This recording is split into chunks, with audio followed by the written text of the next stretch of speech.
All right, guys. We are like halfway through September, halfway through the voting. If you haven't had a chance yet, go to thepitchkc.com. Right there, go to the vote best of, go to the arts and entertainment, best local podcast, Neanderthal podcast. If you guys haven't done that yet, I'd really appreciate you guys going and voting. 2 years in a row, we got nominated. I couldn't have done it without you guys.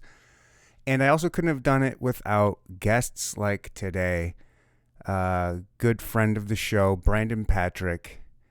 I love having him on. He's one of my favorite people to have on. He's one of my favorite comics. And it sucks because he's leaving. He's going to Denver. It's awesome for him. I'm super excited. I'm excited for him. It's a good step for him. Change of pace, change of scenery, different comedy scene, all that stuff. So I'm really excited for him. But, selfishly, it's a bummer because I love having him on the show and I like seeing him around. Like, he's cool. I like him. But again, I want people to succeed. I want people to do great things. And this is a step for him to continue to be greater. And I can't wait to see what happens. This was a fun episode with him, as it always is. We went long, and we talked a lot about a bunch of random stuff, of course, but a lot of comedy talk about different comics that I'm interested in, because he's had so many different experiences with a lot of big name comics, and it's just kind of cool to see what his perspective and his experience and interactions are with these people. And yeah, this was a great episode, you guys. What more can I say? Go follow him. I think it's Brandon Comedy on Instagram. BrandonComedy.com.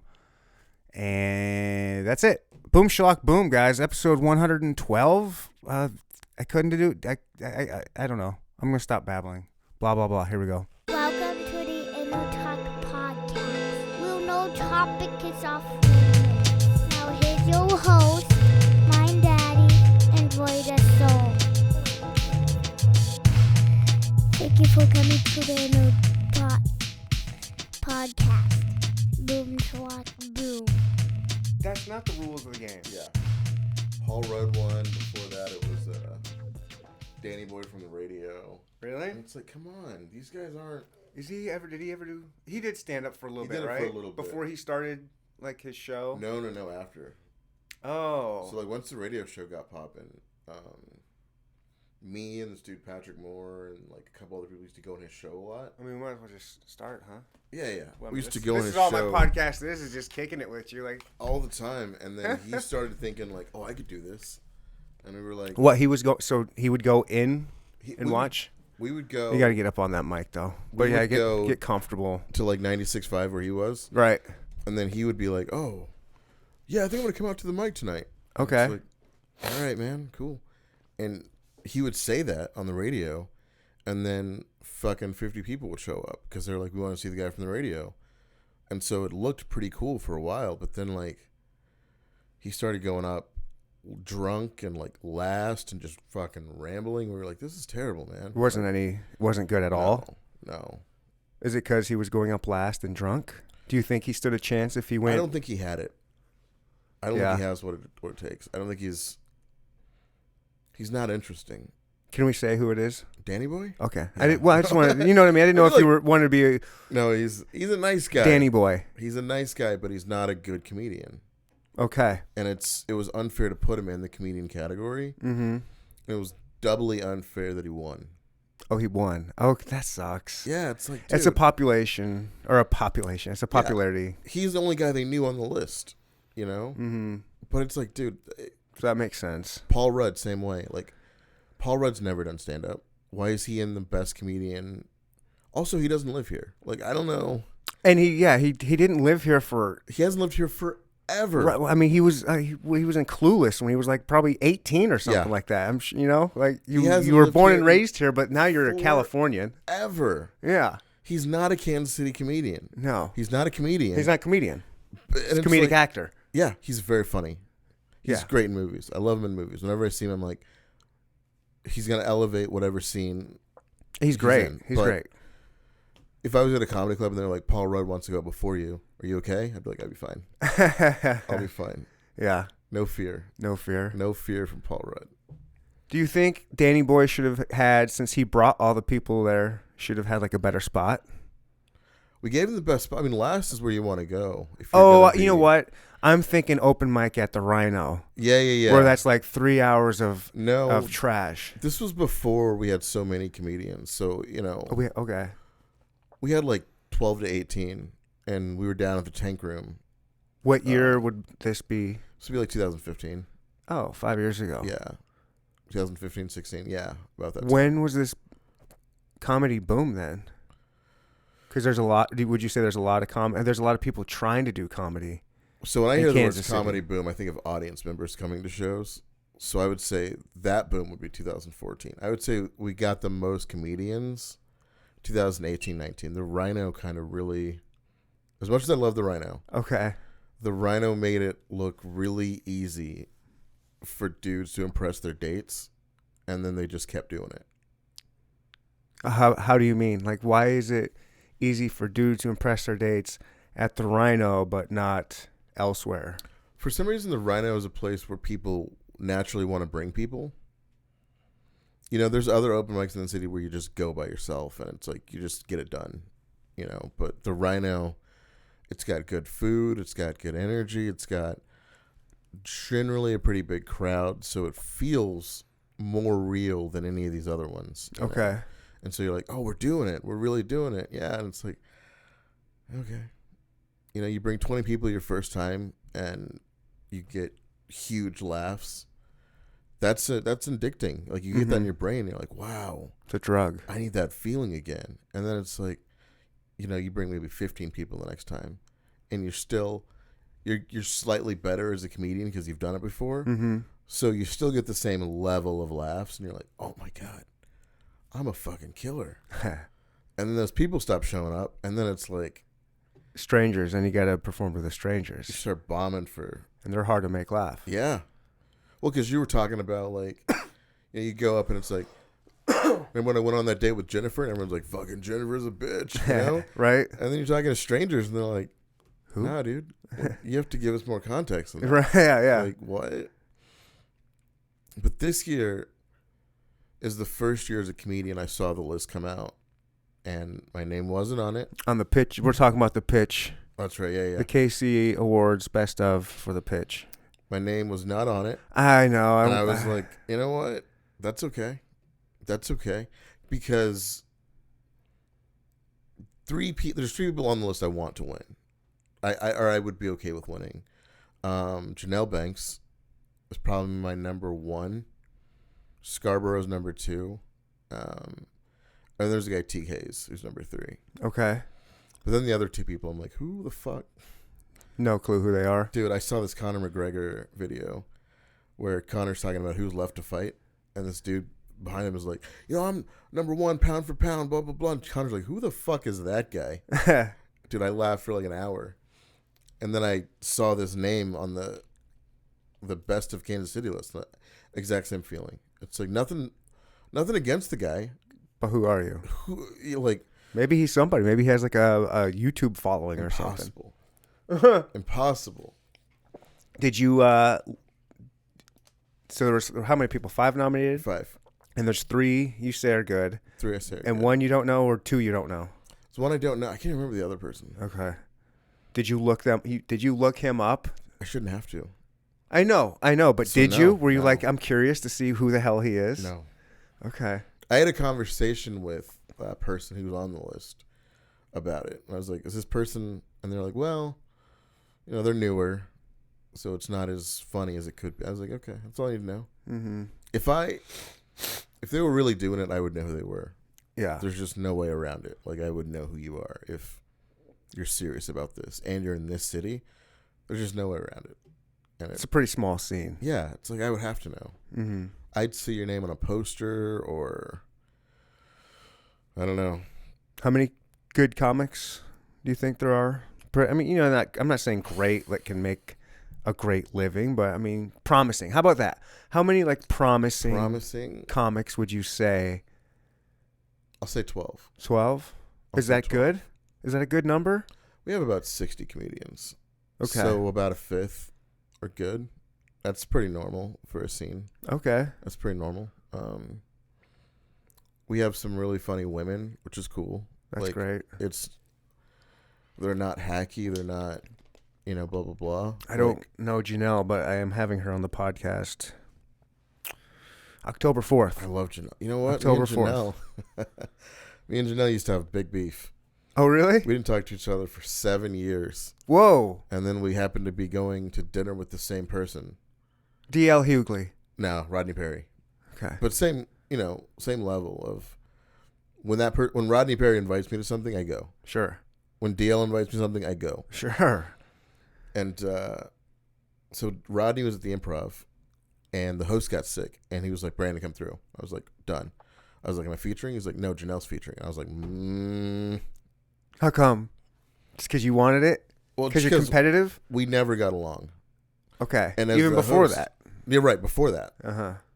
So this is when we made up. Okay. Like, as a host, you have to bring the next person up. Mm-hmm. You have to have a lot of energy, and you got to be excited. There's nothing more humbling to me than to have to bring up someone I don't like. It's like, all right, here comes this. They're better than me. Yeah. It's like, But we had such a terrible experience at IHOP that night that we ended up just talking, and it's like, you know what?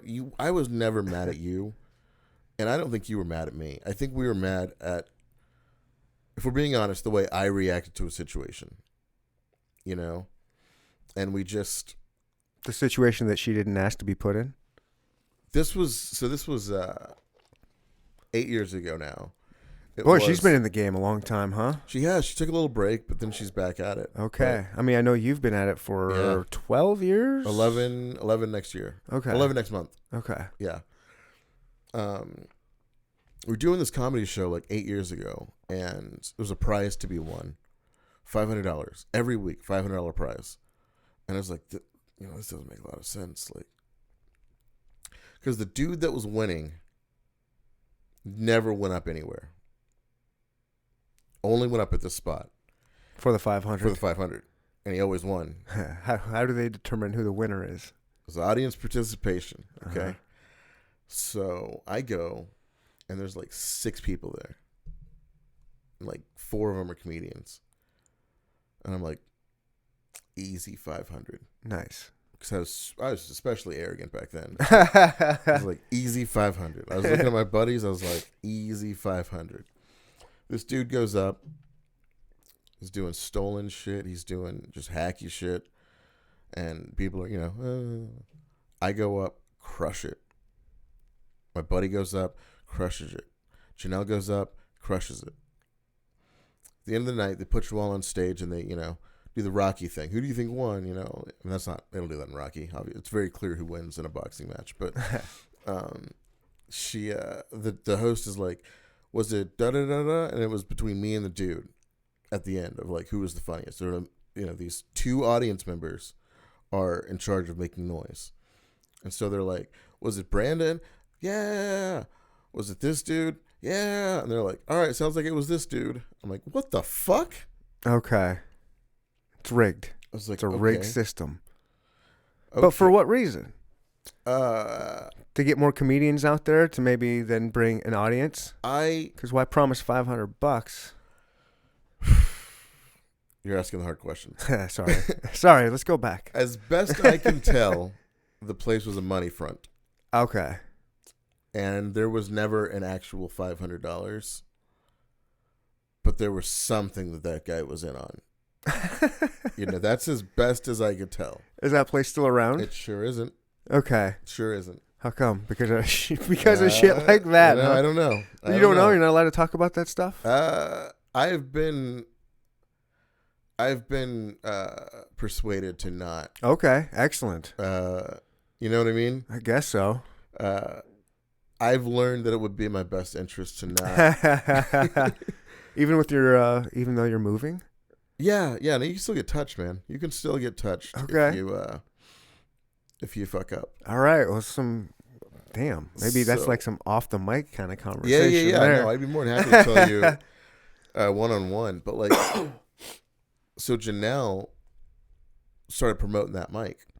Like, Okay. 8 years ago, and I was like, no, I can't let my friends go to this. So I made a big ass post like, yo, this is what's going on here. Like, this is the skinny. Don't go. Because comics had to pay $15 to sign up.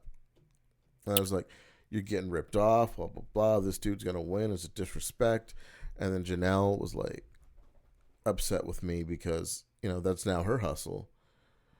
And I just blew up the spot for no reason. Very publicly. And that's when I had the conversation with some people about maybe shutting the fuck up. But we went forever not talking, dude. We would just see each other, and I was like, okay. And like, I remember DL came to town before Rodney. DL came to town, and I was on the verge of a mental breakdown, and I saw DL, and I've never said this before, but I saw DL, and the Improv, right? Mm-hmm. How there's that little tiny, not a hallway, but like a hallway between the green room and the stage. Okay. There's that corridor. Dude, I saw him. I started crying. I just started fucking openly weeping. And he was like, okay, let's go talk about it. And so we just had like a 2-hour conversation about my life, which is incredible for someone on that level to not immediately be like, yo, security. Right. Can Wow. That says a lot about the guy, about his character. But we've been friends for a while. So he knew that, that wasn't something normal for me. And he still, even though just as a man, yeah, when another man just starts weeping and break, that's a hard thing to handle. And I'm like bigger than him, and so he like couldn't keep me stable. Dude, it was, it was a wild time. That's when I decided. I was like, Dale Hughley's my best friend. I might not be his best friend, But he's yours. but he's my best friend. That's okay. He is my best friend. He fucking hooked me up, man. He really helped get my shit straight. But like, Janelle was waiting to get into that show. And I was like, yeah, I'll see what I can do. And then, like, she just saw me go in the green room with him, and we didn't come out for, like, 2 hours. She probably thought, like, Brandon's being a dick again. But then we finally had a conversation, and, like, it's like we don't dislike each other at all. I think she's very funny. I think she's fun. She's good energy. I love that she, like, goes after it. And she's not afraid to be like, why am I not on this show? Like, she'll just ask someone like, hey, why am I not on your show? And then the host has to be like, oh, and she's like, okay, well, let's get me on. And she just does it, man. Awesome. I'm like, of the list of 3 that I think of, Teague, Aaron, and her, she's the one I want her to win it the most. Okay. And not just because she's a black woman, but that helps. Because the scene in Kansas City is kind of racist. Not like super racist, but like there's a racial divide. In comedy? For sure. Okay. For sure. Okay. So there's urban shows that happen like 18th and Vine, the Juke House, Raytown. And then there's mainstream shows that happen at the Rhino and the Improv and, and the mainstream shows will book me. They'll book Nick Nichols. They'll book, I don't care about these people. They'll book some other people, but they're not going too deep into the black guy pool. There's a whole scene of black guys down at 18th and Vine that are not getting looked at the Rhino, that are not getting looked at the Improv. And it's not specifically a fault of those venues. Are they trying to get to those? Are they trying to get into those venues? That's the thing. They're not. Because it's weird because there's mics. There's a Wednesday night mic on the south side of town that those guys go to. Oh, okay. And then there's one at the Rhino. Where's the south side of town? Which one? Where's? I think it's at a place called the Juke House. Okay, the Juke House. I don't know. I've only been once, and I didn't feel especially welcome. Why not? By the comics? By the venue. Until I went up, and then everyone was like, oh, you're cool. But I remember sitting at that bar for a long time by myself and thinking like, man, they have to know that I'm who I am. Like, Oh, they do. Oh, okay. Because you're a black comic in Kansas City. yeah. Okay. At this point, I didn't even think about that. I was on Okay. Hughley's radio show. Like, Okay. the number one segment. Maybe they were intimidated, Brandon. Come on, by me, Yeah, you know D.L. Hughley. dude. I'm the guy at the end of the bar drinking a water. There's nothing intimidating about me. But maybe Not like I'm not saying. I'm just like, hey, that's a dude that has. I don't know. I could be unapproachable. I don't know. I see that, but so those guys don't get up at the Rhino. I mean, in a good way. Like you're you know D.L. Hughley. Yeah, you're yeah. doing these big spots. You're Yeah, yeah. touring. You've got albums out. Maybe they're Plural. like maybe they're insecure. That could Maybe be. they're like, what am I gonna say to him? I don't know. I'm just trying to give you a positive spin. It could be a lot of things. Yeah. But I don't spend enough time down there, if we're being honest. Mm-hmm. Like, you showed me that record store that's down there on like 18th Seventh and Vine. Heaven? Yeah, and I was like, "Fuck, there's a record store there," and you're like, "Yeah, for like 50 years." It's a It's an Kansas City institution. staple. Yeah. it's like- Yeah. Oh, cool. Yeah. So it's like that. It's like sometimes I just don't know about shit, Right. you know. Yeah, for sure. But Janelle is the first comedian in a long time that can be comfortable in both places. She can go south of the river and fucking murder. She can come up here and murder. And that's a very rare talent. And I think more people should be aware of her. So I want her to win the most. Just because it's like I want people to know that this isn't something that just Danny Boy can win. No offense to Danny Boy, but like we have actual craftsmen in this city that deserve an opportunity and deserve a look. And I think she's one of them. And I think her winning it would do the most good for her. I think Scarborough's in a place where if he wins it, shit stays relatively the same. You know, he's already getting booked on every show up north. You know, Oh, he does comedy? he, I thought he just painted. well, I have And like falconed or something. he's a falconer. Yeah. Yeah. He dabbles in comedy. He's one of the. It hurts because he's good at everything he does, but I can still get him on being Sober. horrifically unattractive. He's got a pretty girlfriend. He does, and that tells you how nice women are. You know? That tells you how nice they are because he looks like one of his drawings. Like when you see, He does draw himself. He does, and you see that, and you He go, does "Oh." very good at drawing himself. You're like, that's funny. You made your eyes really small, and like and then you see him, and you're like, oh fuck, for real. That's crazy. But he just doesn't need to win it. Janelle needs to win it to legitimize actual comedy. Okay. And then Teague is just funny. He's just really funny. Would I know Teague? Would I have seen him at the Rhino? Maybe. Yeah, he's What does he do? What are some of his? well, he talks like this, and then he wears like a suit jacket, and then like jeans is what he'll do. Okay. He's a real throwback to the 90s. Oh, is he older? Yeah. Okay. Yeah. Yep. I know who you're talking about. You Yeah. look at him and you He go- is. That dude just oozes. I'm a comedian. Yeah. You Yeah, just yeah. like you're like, oh yeah, just like you can tell he's like always on. Like he's always talking like kind of like a East Coast type of vibe. I a kind little of get bit, from yeah. him. He's one of Or those with like dudes- maybe like a mix of like Doug Stanhope or something. Yeah, but all he can do is comedy. I couldn't imagine him like if I was building a chair, calling him up. Yeah. No, it's got to be Janelle. Okay, Janelle. It's got to be. I mean, it's got to be Janelle. For that to be a legitimate thing, Mm-hmm. it's got to be Janelle. She's the most versatile comic on that list.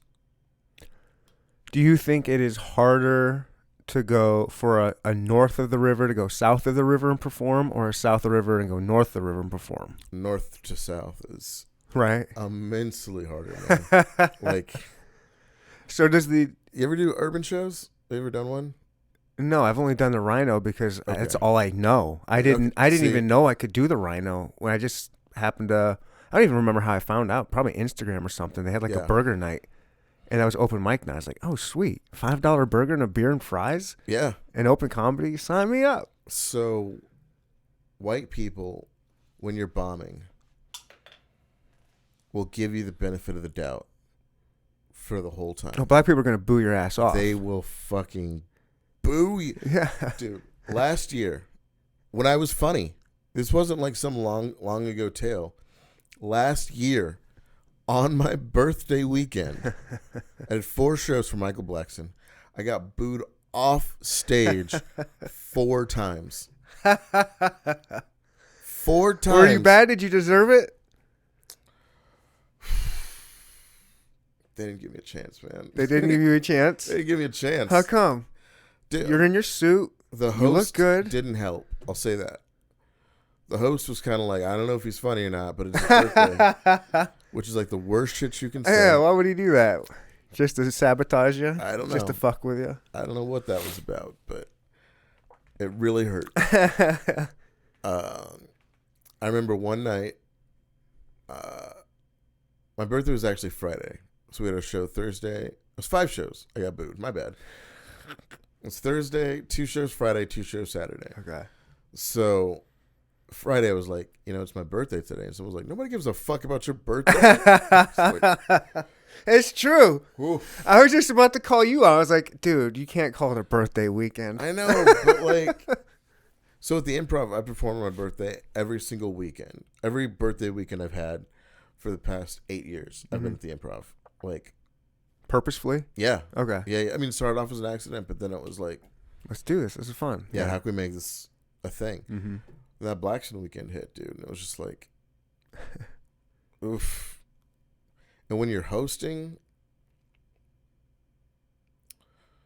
yeah, what do you do if you host and you're bad? I couldn't imagine. Man. They just boo you every time you come up. You just have to pass off the mic. Luckily, I was in the middle, and so like, I didn't have to deal with that. But, dude, I would have. Man, I know I took a month off when that happened. After that, I was like, let me just. I think I remember you telling me something about that. Now I'm getting more of the story. Yeah, I took about a month off, and I was like, I just need to. This wasn't too long ago, right? It was November of last year. I was like, I just need to make sure that I'm really doing the right thing.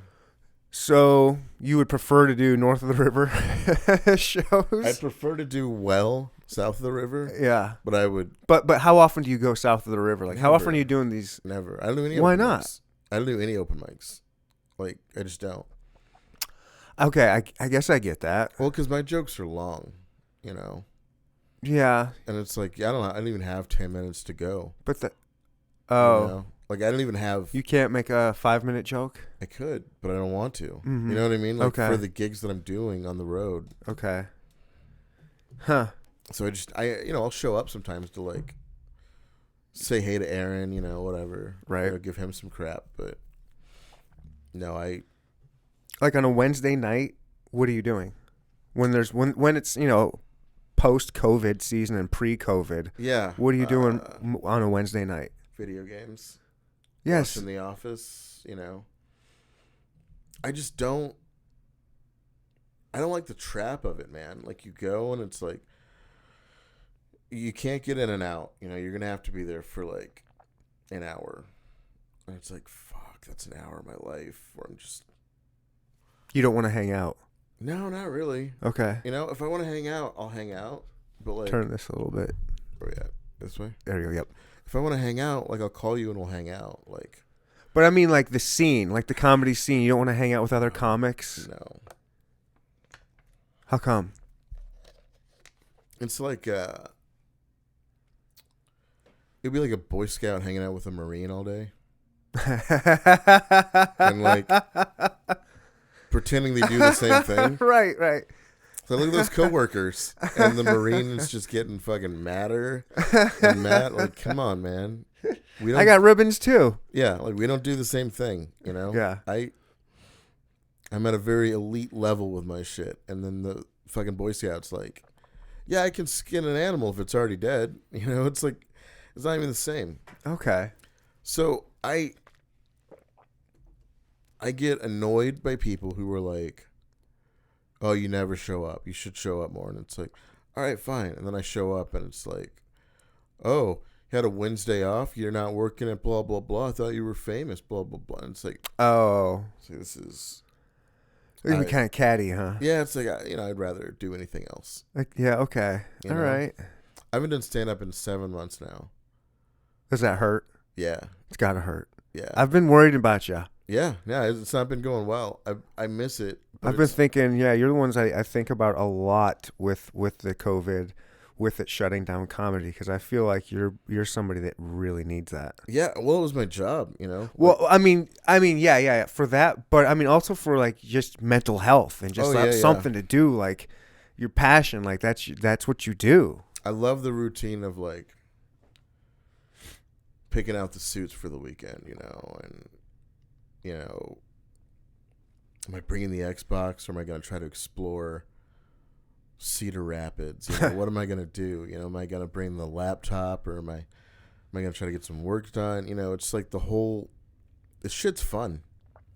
Like the process of planning out comedy and like, oh man, what's in the neighborhood of this club? Like, what am I going to see? Who am I going to run into? That'd be great. And that was every weekend, I had January up until May booked solid. Like, no gaps. Oh, wow. And then COVID hit mid-March. And I was supposed to be... It was my one off week in Kansas City. I was working the Improv with Chris Porter. And Porter, like... We had just worked together in Oklahoma City. And we had just worked together in Des Moines. And he was like, dude, I'm not sure about Kansas City. I'm like, what do you mean? He's like, this COVID shit, like... I don't know. Mm-hmm. And then I just went to their website and it was like, we are no longer open for however long anything or whatever. And it's like, motherfucker. And then these little independent one-nighters started falling off, and then these little weekend clubs started falling. I was like, dude, I've never seen anything like this. It fucked up a lot of comedians. But then there's like other comedians that it's like, how do you even notice? Like, you're not booked anywhere. Like, how do you notice? Like, yeah. Yeah, I wouldn't worry about them or think about them. But it sucks, dude. And then I look at, like, how we behaved me and Porter the last 2 weeks. We were shaking hands and fucking hugging people. And oh, yeah. You must have been paranoid for, like, a couple weeks. Yeah. But, like, at the time, we didn't think anything of it, Des Moines, we had a fucking 4-star hotel. Dang. And I'd rented like a really nice vehicle. And so we were just living it up, man. We were having a great time. We'd do the show and then it's those people I was talking about. They found out I was talking about the show and they were like, stop. I might be accidentally live streaming I'm it. kidding. So we had fun. We had a lot of fun. And then it's just like the next week, it's like, how many people are dead? Mm-hmm. Oh. So he shouldn't have been inviting chicks back. And, not that he was doing any of that. I certainly was doing that. But inviting chicks back. And, Oklahoma City, that's my hometown. So, like, I know a lot of people, Mm-hmm. And I was sober during that period. So, luckily, I wasn't like, let's keep the party going. But I was still like, you're almost a year sober, right? yeah, it'll be a year at the end of this month. Yeah. And then I think I'm done. Really? Yeah, I think so. Oh, shit. It's just boring, man. I know. It's boring as fuck. I know. That's why nobody does it. Dude, you go on a date with a girl and she starts drinking. It's like, oh. Well, I don't even know how I would date without it. Yeah, no, it's not easy. It's not. I you know me. I'm single too, Yeah. and I'm on the dating apps. Really, yeah. Anyways, sometimes we're like, oh, let's meet for coffee or for lunch. Yeah. I'm like, and I'll do a coffee date, and it just feels awkward. It does. Well, because no one fucks for the first time in the middle of the day. You know what I mean? Wouldn't say no one. Well, okay. No one that looks like me does it. Come on. Guys that look like me are not having a great patch of fucking chicks in the middle of the day. I don't really. For the first time. I'm just kidding. It's gross. I have to have the lights off. Yeah, it's got to be dark. My room in Denver I like a couple candles. 2 of the walls are windows Mm-hmm. in my apartment in Denver. And it's like, oh, that's Gotta cool. black them out. Get some blackout curtains. Yeah. I was like, that's cool for the view, but I can't imagine how I'm going to fuck anyone with, you know what I mean? Bright ass sunlight going on, but I'll manage. Yeah, how did we get on that? I don't know. Charlie? Yeah. Wake up, Charlie. Come on. He fell asleep last week on the podcast. Did he really? I just saw him over a nod and I was just passed out. I was like, all right. Wonder what camera it's on. I got him fucked up on whiskey about a month or so ago. Like, he doesn't ever drink too much. He was trashed. It was hilarious. Dude, I like getting trashed during the day. Oh, yeah, we're talking about you're sober. Yeah. So you think you're going to give it up after the year. Oh, I know I'm going to give it up. Okay, you do. Yeah. Oh, I don't know how I feel about that, It's like, Brandon. let's just make it to the end of the year. But I can already tell you, no, this will not be who I am. So you were in a place that brought you there. You know, you were doing crazy texts of people and getting just kind of weird, I guess, when you're super drunk. Well, Is that kind of why you were like, I need to quit doing this? The inciting incident is what they call it. The inciting incident was me and Porter were in Columbia. Missouri? Yeah. Okay. It's right there. 2 hours. 2 hours. 5-star hotel. In Columbia? Yeah. It was probably 4. It was very nice. It's called the Tiger. Great hotel. Okay. Except when I signed up, like when I got into my room, they were doing like rappelling from the roof for some radio station. And it was just fucking loud. Like just music and just people rappelling down the fucking wall. For fun? Yeah. Oh, okay. Luckily, it wasn't like the wall that faced me with the window, but it was the other wall. So I'm just hearing these ding, ding. Like, this is fucking, don't like this. So I look over, there's a bar in the hotel, like in my room. Mm-hmm. And I take a couple shots, take a nap. I'm like, all right, we're good. And I wake up a little bit buzzed, put the suit on, you know? Yeah. I call Porter. We walk over to the gig. We get there, and the manager's like, hey, whatever you guys want, it's on us. Beautiful. I was like, all right. Hell yeah. Whatever you want. I'm getting the good stuff. Yeah. So I'm doing shots. Porter's on stage doing a question and answer and shit. So he's like, he burned like an hour, and then he was doing like questions from the audience. So it's an hour and a half, and I'm just tossing him back. And then they're like, second show, I was like, oh, yeah, second show. Yeah, okay. So I start slowing down, and then... Are you pretty drunk at this point? Yeah. You feel, yeah? Yeah. I mean, I guess so if the bartender's coming up to you and saying, hey. Yeah, just so you know. Yeah. So I remember I was texting this girl. I said, yeah, come through, whatever. But also, like, I saw Porter's shoes, and I remember thinking, like, I want those shoes right now. So I got them, like, StockX, and I bought them, like, right then and there. And they were, like, $280. Okay.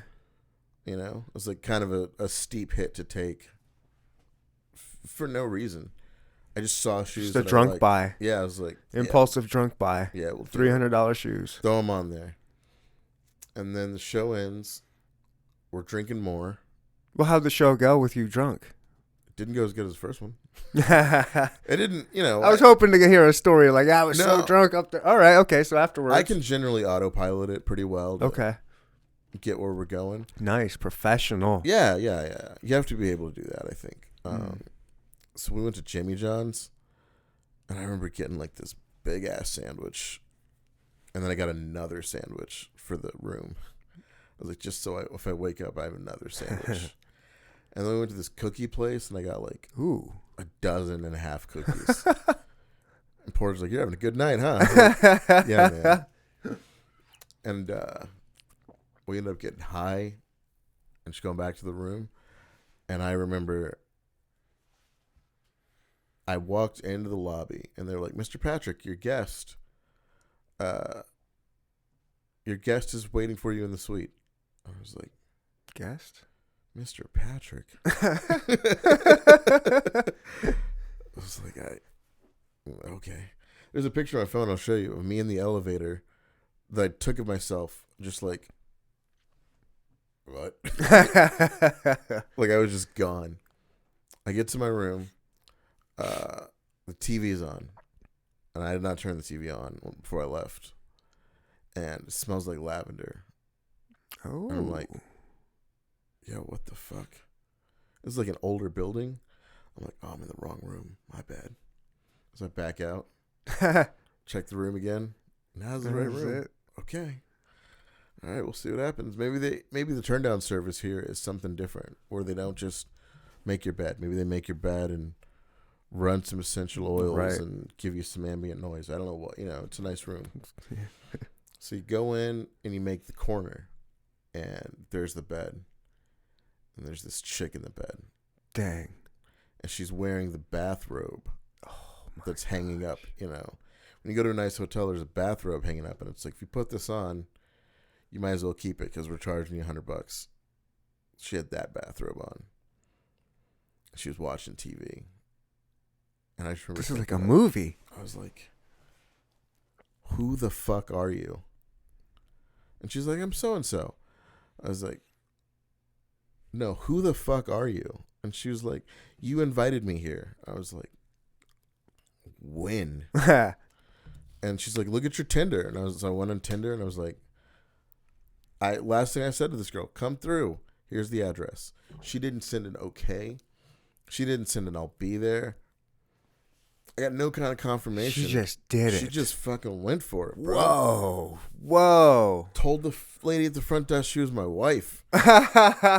Whoa, this chick is a freak. Yeah, let her in and everything. I was freak. I was like, I'm going to be honest with you. I've had a lot of alcohol tonight. I'm not sure that it's going to go the way you think. Uh-huh. Additionally, I got these sandwiches. And I will be eating these entire sandwiches right now. And so I started eating these sandwiches. And she's like looking at the cookie box because there's also there's cookies, 18 cookies. She's like, can I get one of the cookies? And I was like, if you go downstairs, there's like cookies there. like you can't have my cookies, but you can have like the hotel's cookies. She was like, will you get them for me? And I was like, nah. No. I was like, I'm going to be honest. If you leave that room, I'm locking the door. Damn. So I finished my sandwiches. I finished like half the cookies. And I get in the bed. And I'm like in a tuxedo in my bed. This never happens. I never get so drunk where I can't take my clothes off. But I'm that drunk. Did she leave or stay? She's still there. Yes. And I'm in the full tux with the jacket. The tie is still on, man. Crumbs all over it. Just fucked up. And she starts like unbuttoning. And I'm like, hey, none of that. None of that. And she's like, no, come on. It'll be fun. Like, none of that. Just chill, And then she like, I pass out for a second. I put my CPAP on. Just fucking ultimate rude behavior. Right. Put my CPAP on. I'm laying down. And she starts like trying to like initiate a blowjob. Uh-huh. She's like licking my dick and stuff, like through my tuxedo pants though. I'm like, hey, no, these are nice. Stop. Like, just take them off if you're gonna do that. And she was trying to get them off, but I had suspenders on. So you can't just get them off. Yeah, I have like layers. She's fucking frustrated, and she's like, "Are you not gonna fuck me?" And I was like, "No, probably not. No." And she's like, well, I'm going to drink some of the wine then. And I was like, knock yourself out. And I'm not thinking about it at the moment. I just realized there's a bar in my room. Knock yourself out. Oh, no. 3 bottles of wine. Oh. $10, $45, $110. Oh shit! Are the prices on there? Yeah. She saw the prices. Yeah. She went cheap. Yeah. And it was like, oh, I'm a little drunk. I bet he won't mind if I get the $45 one. I'm fucked up. Who gives a fuck? I'm getting the $100 bottle. 112, I think. She fucking, whoa. Dude.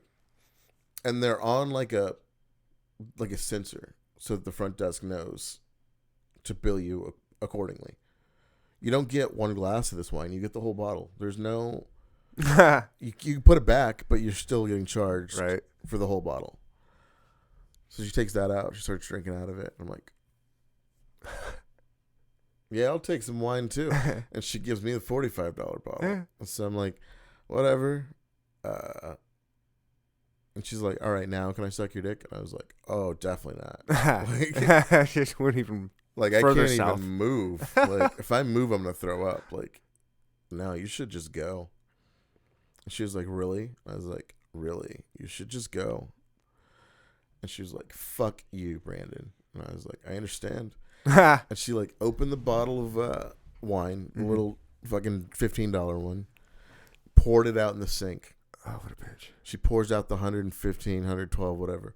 Pours out the 45, pours them all in the sink. Oh my gosh. Takes the snacks, the little waters and snacks that are normally like 45 cents, but now they're $3 for some reason. Rips them all open, throws them away. Oh, whoa. I fall asleep. I finally get her out of the room. I fall asleep. I wake up to the fucking housekeeping, like, it's... Checkout time? Checkout time's 11. It's 11:30, bro. Oh, shit. Gotta make a move. Yeah. I was like, okay. So I just grab my shit as best I can. Fucking still in tuxedo. I just grab it as best I can. I fucking bounce. And they're like, okay, we need to discuss incidentals. And I was like, oh, no, we're all good. Like, room's fine. They're like, no. You have to sign off on this. Uh-oh. I was like, all right, what's going on? And they were like, this is the highest incidentals tab we've ever had. Whoa. I was like, for one bottle of wine? And they're like, for 3 bottles of wine. For all of the snacks. Oh, shit. For taking the robe. Oh. I was like, this chick. all right, let's take a look at it. So I take a look at the bill, $538. Okay, that's not horrible.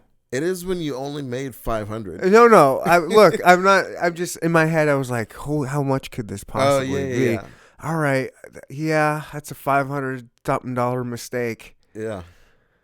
Yeah, that sucks. So it was a $275 room, $500.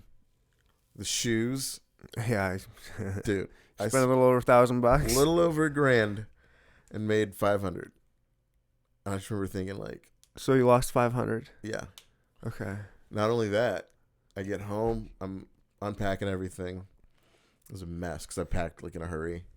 My fucking CPAP machine is still there. Oh no. So I call him and I'm like, hey, can you guys mail me my CPAP machine back? And they were like, yeah, it'll be like $45. Mm-hmm. I'm like, no, it won't. If you do it right, it'll be like $20. Like, and they're like, nah, it'll be $45. And like, we only run the mail once a month or once a week. Like, it'll be $25 or $40. I was like, fucking add it up. You know what I mean? Right. What's another $45? Yeah. What are you gonna do? And I understand why they didn't do anything with it, but like they could have broken the whole fucking thing because there's a tank for water in it. Mm-hmm. That you're supposed to empty before you travel with it, which is common sense. You wouldn't travel with a full thing of water. Right. But they fucking mailed it with a full thing. They did? Yeah. So you're not supposed to even do that. Yeah, the inside of the box is all soggy and shit. And I was like, what idiots. Dude, I'm amazed this even made it. Why were they, they shouldn't have even been mad. Like, were they mad at you? Like, you just gave them $500 and something. They just made out like bandits on that. What, their maids had to do a little extra cleaning? Yeah. But all that money they made? Dude, they made a nice chunk of change. Right. And it wasn't even, I didn't even make a mess per se. I mean, she threw all the snacks away in the trash, which is pretty annoying. But like, everything was pretty much confined to the bed. Mm-hmm. You know what I mean? Like, I was eating the food in the bed. All the shit was in the bed. So all you got to do is Take the sheets off. covers and fucking, but roll them up and get them out. I remember, like, I got home and I was like, you should just really take a while to think about drinking before, you should just chill for a second. Okay. And then... Had you been having, like, issues before that, too? Like, was that a one-off situation? This was, like, last September, so I was, like, coming off summer tour stuff, and, like, you just meet people and say, you want to go fuck in my hotel room? And there's just a lot of that kind of behavior. And then, like, the week before I did Columbia, I was in Arkansas, which those guys are fun as fuck. The Arkansas comics are really fucking fun. But for some reason, I booked my hotel way the fuck out there. So both the shows we did were at breweries, and I'd get fucked up because it's free drinks, and then it's like I have to drive all the way, like 45 minutes in a state that I don't live in. Oh, no good. That's not good. Dude, I was like, you got to be smarter about the shit you're doing. Mm-hmm. You just have to be more locked in. You got to be more aware. And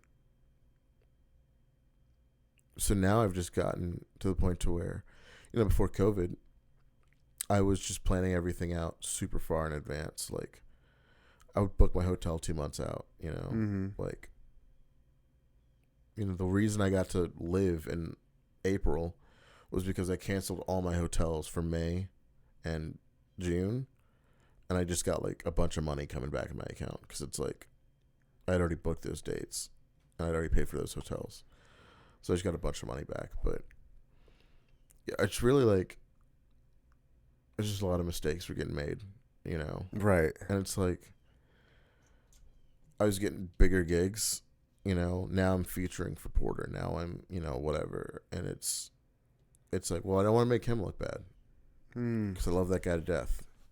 Can't make him look bad. Right. I got to make myself look good enough to where they want me to hang around and put me on shows even without him, Right. Which is something that he's cool with. He's like, get your money, like, don't count on me, like, get your money. Get your money, King. Yeah, so I was like, I just need to slow down. And then the whole world ended. 6 months into me doing it, I was bored as fuck the whole time. Like, so yeah, I'm done. I think I'm gonna approach it differently, but I'm fucking so done. Done being sober. Yeah, it's well, I mean, it's awesome that you had that realization when you did, because clearly things could have gotten a lot worse. Mm-hmm. Who knows what would have happened. And so you had at least a year to reflect, and then now at least, I don't know, maybe, I'm sure you've learned plenty, like maybe a certain line where you don't cross. Like, yeah. I don't know, do it more responsibly. Yep. Get fucked up, but do it more responsibly. Don't get fucked up when you're across this fucking country, Yeah. I remember I was getting fucked up in Atlanta, Ooh, Atlanta sounds fun. Atlanta's fun, I bro. bet Atlanta's fun. Atlanta's fun. We're just getting fucked up. And then it's just like, oh, I don't live here. That's right. Okay. I'll try to find my hotel. Oh, yeah, because you drive. Yeah. And so now I'm trying to do, like, more ambitious shit. Like, I don't know if it's going to pan out the way it does, but I've been really getting into Prince lately. Yeah, we've had a couple conversations. Yeah. He would do these things called the after show. The after show. So he'd go do the Sprint Center, and then he would do, like, a small little he'd pop up at the hole Green in the Dolphin, wall or something. Okay. Yeah, and play just, like, covers and shit. Oh, man. I love when big name artists do that. It's just the greatest. Dude, Prince, I could talk forever about Prince. I know you could. He like invented that shit, and he made me want to do that shit. So, like, now when I'm looking at my spring tour, I'm gonna try, and it's gonna be a bitch to coordinate.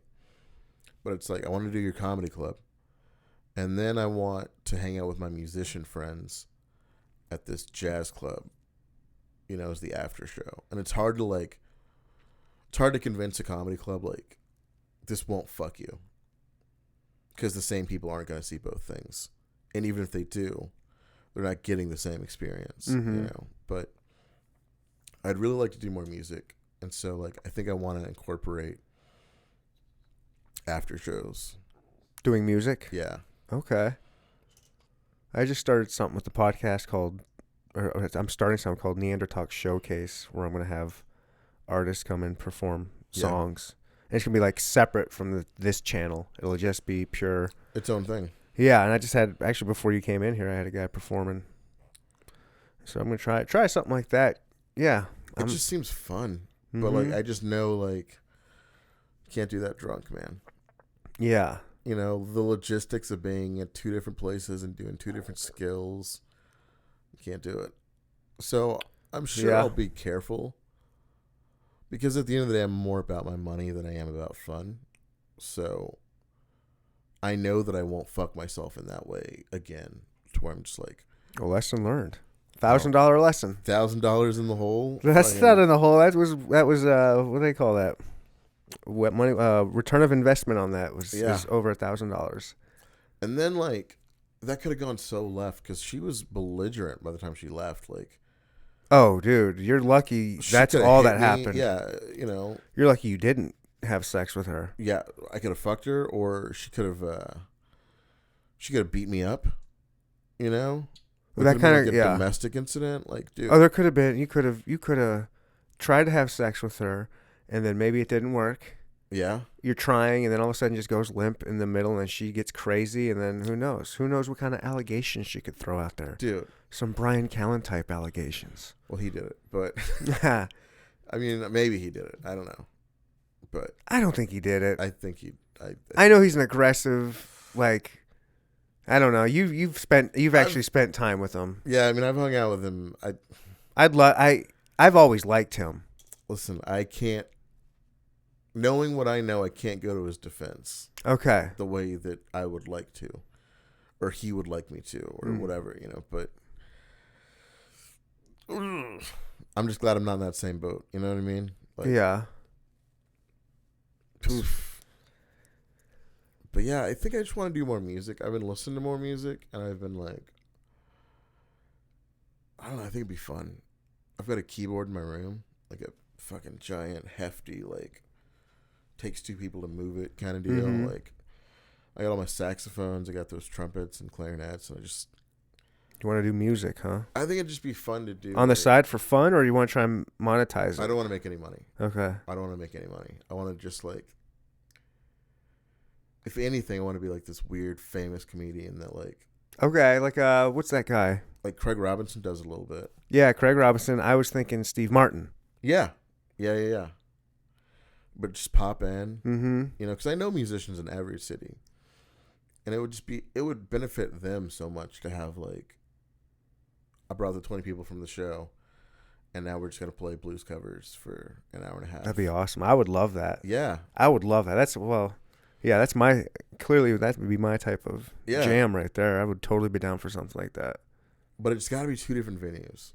I've discovered it has to be two different venues, or else they get restless.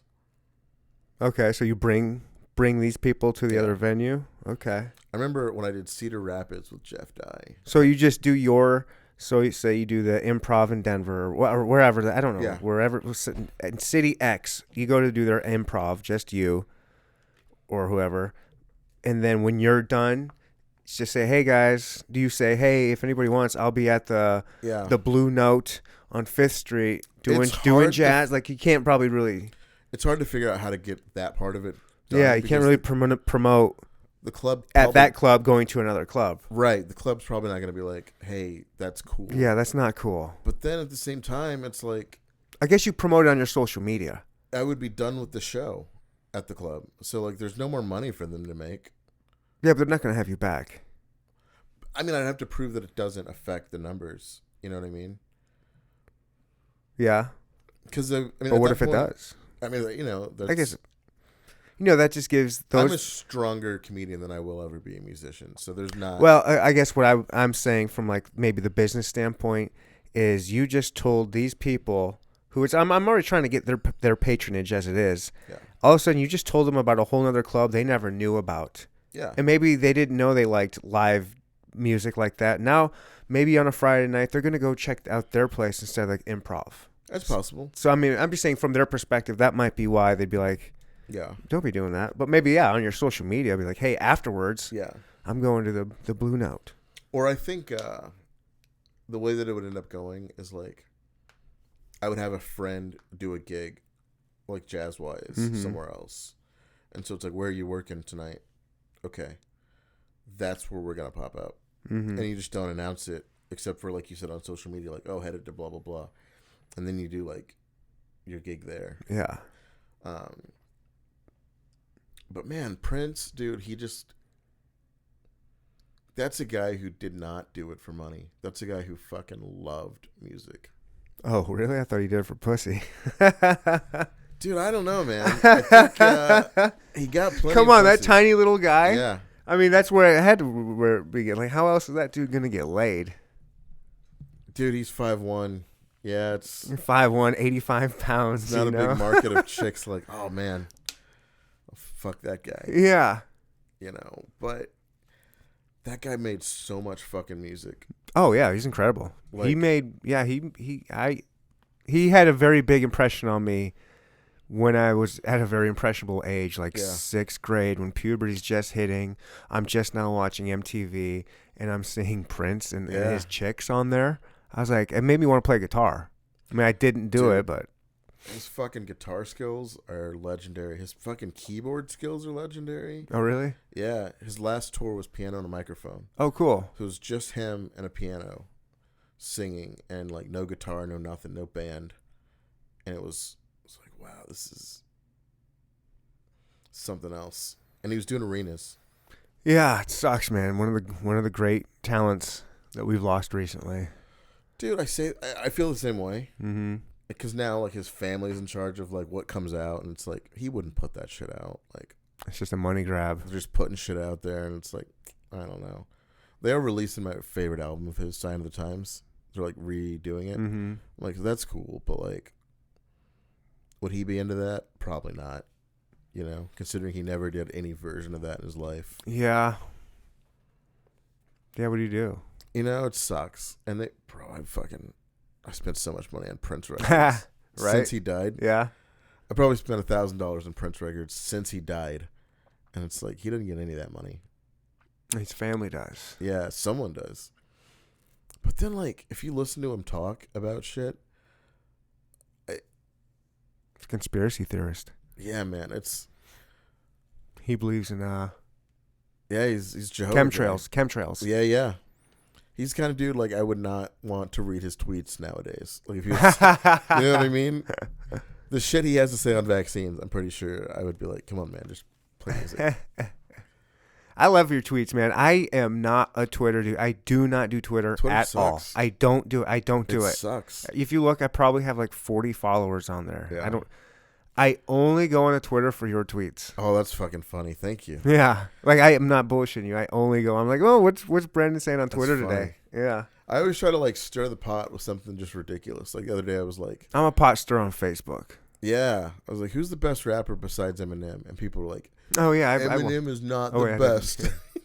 I didn't see that one. I know I commented on some dude. You were looking for more rap, and some dude said Macklemore. Some dude said Macklemore, Like, seriously. Like, he wasn't joking. He was serious about, like, come on, man. This dude's looking for legit good Trying to get into rap, it. and you're going to send him fucking, dun, dun, dun, dun, dun, dun, like some Fucking bullshit Macklemore. about, whatever, yeah.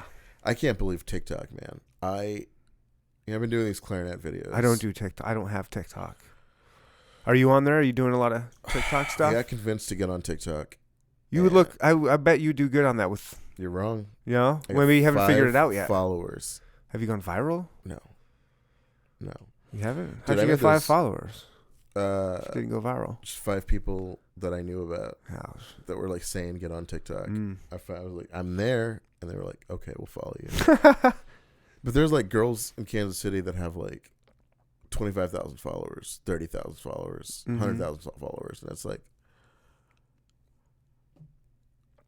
The girls. I know, but it's like, Yeah. I'm not saying their content's not good.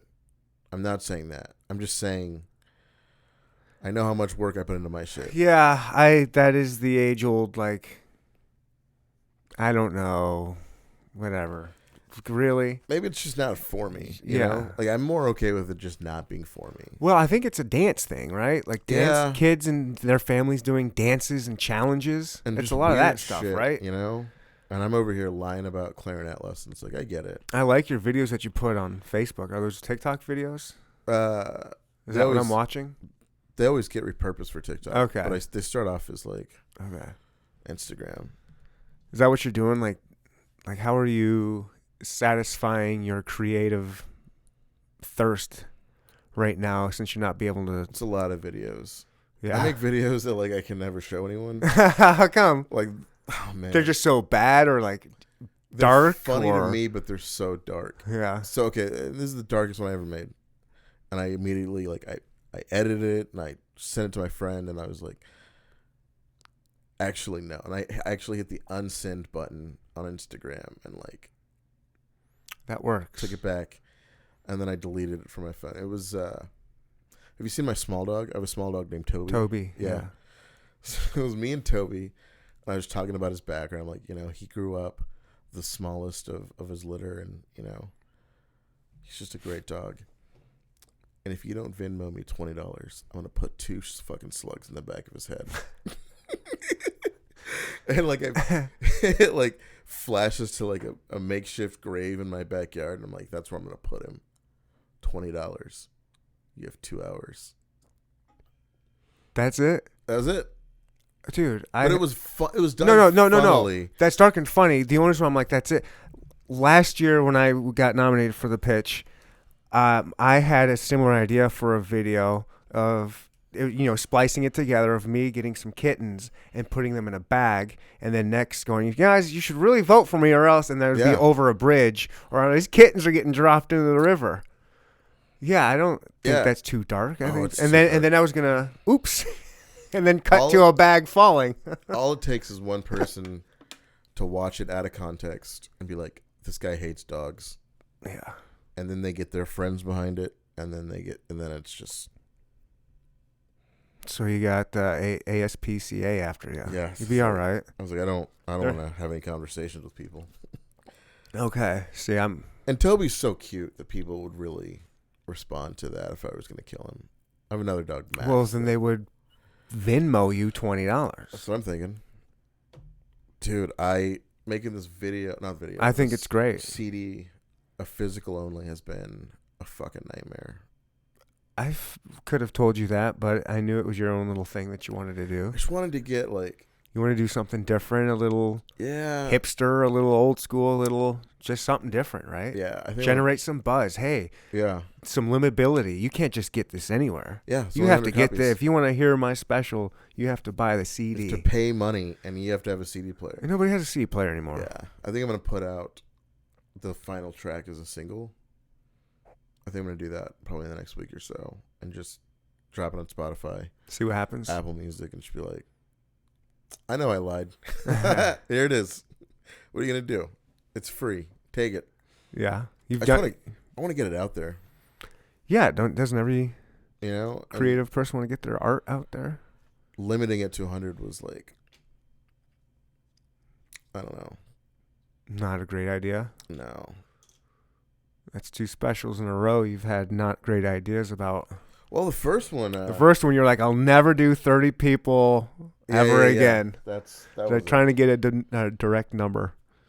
That was a fucking nightmare and a half. Yeah. This one was just, I want to make more money. I anticipated being on tour for like the back half of the year. Mm-hmm. So I figured, okay, I'll sell a lot of these at shows. Of course. And then shows just keep not happening. And even if they do happen, there's no way to like directly interface with people. Like, you can't sell merch after a show now. It's show's over, everyone has to leave. There's no like hangout. Can you hand something out? Can you hand out like a QR code that would bring you to your merch store or your merch? I don't think so. I think I could put one on the table before the show started. Mm-hmm. And I could do that, but I don't think I could. Yeah. Or I have can't it. yeah. Have it handed out somehow. Huh. Which is another like logistical nightmare. I'm gonna pee real quick. Yeah. And then we'll continue. Do people get funnier? Like, who are some comics that you would like, famous comics that get funnier? I think Chappelle. Yeah. Chappelle's for sure gotten funnier. Hughley's gotten funnier. You know, if you look at like Kings of Comedy era 1999, and then you look at like That's funny shit. it was funny, but if you look at like what he's doing now, it's even better. Twist. This little thing got moved Sorry, the other way. There you go. There's a sweet spot on it right here. Nope. There we go. There we go. You can just go like. I think it's here it is. There you go. Cedric the Entertainer's funny. And your headphones are on your wrong ear. Of course. There we go. And before we start this, welcome back, everybody. I don't think I didn't notice that you wore green again. Yeah, dude, it's getting hard. It's getting hard. I was like, I wonder if he has another green shirt or if he's actually gonna have to go buy one. And I would never double up, so I would have to buy one. I would have to buy one. It's been. I know I canceled one time because I didn't have a green shirt. I didn't want to tell you that. But no, it's like it has to be green now. It's got to be green every time. Look, I gotta. I saw you did it. I'm like, he's getting on the train too. Yep. There we go. I have like all my shit packed up in bags to go to fucking Denver. Yeah, that's what I wanted to talk to you about. So now you're moving what, tomorrow? Next day? I already moved. Oh, you already moved? Yeah, I moved there last week. Oh, okay. So you've moved out of Kansas City to Denver. Yeah, all my furniture's in. You all lucky my shit duck, is man. in Denver, dude. It's a nightmare. Because I'm like here right now, Uh-huh. so it's like I don't have a bed. I don't have any of my instruments, so like I've been really wanting to play music lately, and it's like all that shit's in fucking Denver, except for my organ. I have a giant organ that like I don't know. It needs to be fixed, and I don't know how to fix it. Like I gave it my best shot, and it's just as broken as it was. Like, Yeah, you have to buy a new one or hire a professional. yeah. Yeah, there's no way I could fix it. And I think some of the parts are like OEM, so like, you know, they don't make them anymore. It's like, it's so annoying. Sounds, I have no idea what, yeah. Yeah, I mean, it's just like a speaker. You know, Okay. that's just Yeah, I like don't know any of this lingo. some of the chords, like you know, it only carries a certain amount of like ampage or voltage or whatever. Okay. That's burned out. And then like the way the actual... How much would a brand new one be to buy? Organ, like one of those big giant... Yeah, they don't make them anymore. Oh, okay. Yeah. Why not? Because they have synthesizers now. Okay. You know, like little keyboards that are this big that make just as much noise as this fucking giant thing that I have, you know. What's how come you prefer that over like a synthesizer or whatever? Because that's like keyboard, like keys too, right? Like Yeah. Okay. I mean, I have a synthesizer. Sure. But I really like analog shit. I really like the fact that I can be playing this thing and it'll crack, like it'll have like the little texture feel, everything, the it'll textile fuck up. feel to Yeah. it. Yeah. You know, like I just like that it's imperfect, and a synthesizer is just it's perfect. Every note's in perfect tune. Mm-hmm. You know, this thing, if I'm pressing a key, it might not make a note like a sound. Right. Like, you know, and you got to think. Like, Everybody's okay. played an old piano or Yeah. something. Yeah. Yeah. I just like that feeling more than I like the synthesizer. Okay. And it's like, it's definitively my sound on an actual keyboard. Like it sounds a certain way because I know how it works and I know which buttons. This makes me feel like everybody would prefer to play that, but they don't. But they don't. It's because they're not so much into that craft part of it. Like they it's just want so the more much easier the technical. to do. Okay, yeah. You know what I mean? Like, you know, I have a trumpet that was made. It's easier and it sounds better. Yeah, and it's not a big giant. and it's movable. Yeah, it's portable. I mean, of course, it makes sense, but yeah, an organ. If I were to play something, I would want to play the actual. You want to play the real thing, like books. Yeah, I read books. I don't read tablets, ebooks. I can't do that. I have to have the book. I want to turn the page. I want to put my bookmark in there. Books have a smell. Yeah. Yeah. Like there's electronic saxophones now. You know, there's tons of them. And they sound- electronic saxophone? Yeah, What the hell is that? they're called wind synths, but they look like. Does it look like a brass? Does it still look the same? Yeah, it looks like. Looks like a fucking spaceship. Like, honestly, it looks ridiculous. But you can. It's the same fingerings as a saxophone. Okay. So you don't have to have a bari sax, a tenor sax, an alto, and a soprano. You just have this thing, and it does all four. And then it also sounds like a trumpet. And then it also sounds like a keyboard. Are you blowing into this thing? Yeah. So everything is the same. Wow, that's... Yeah, it's weird. It's weird. Do you have to blow as hard as you would No. Just barely? Yeah. You don't even have to, like... You have to have a certain embouchure, like lip pressure. Do you have to have a reed? No. Whoa. It's got like a fake reed, but it doesn't do anything. But I mean, nothing goes in your mouth? No, I mean, I'll show you. I mean, no. I mean, you don't put a reed in your mouth? I mean, you know what I mean? You put a plastic reed in your mouth, but it doesn't come off. Okay. Like, my reeds are different strengths, you know, like my clarinet reed's a lot softer than my tenor sax reed, and my tenor sax reed is way harder than my alto reed, and, you know, there's only one hardness, so you have to adjust to that. But, you know, you can make clarinet sounds, flute sounds, anything, and they don't sound, to the average person, they don't sound too far off, but they don't sound real. To a trained ear, you can tell. For sure. Okay, that's weird. For sure. But that's for now. They're going to get it down to where it's like... I don't think they can. In music, there's a thing called overtones. So, however your mouth is shaped, different overtones pop out for every note. Okay. So you play one note, like you play like a G or a C. Mm-hmm.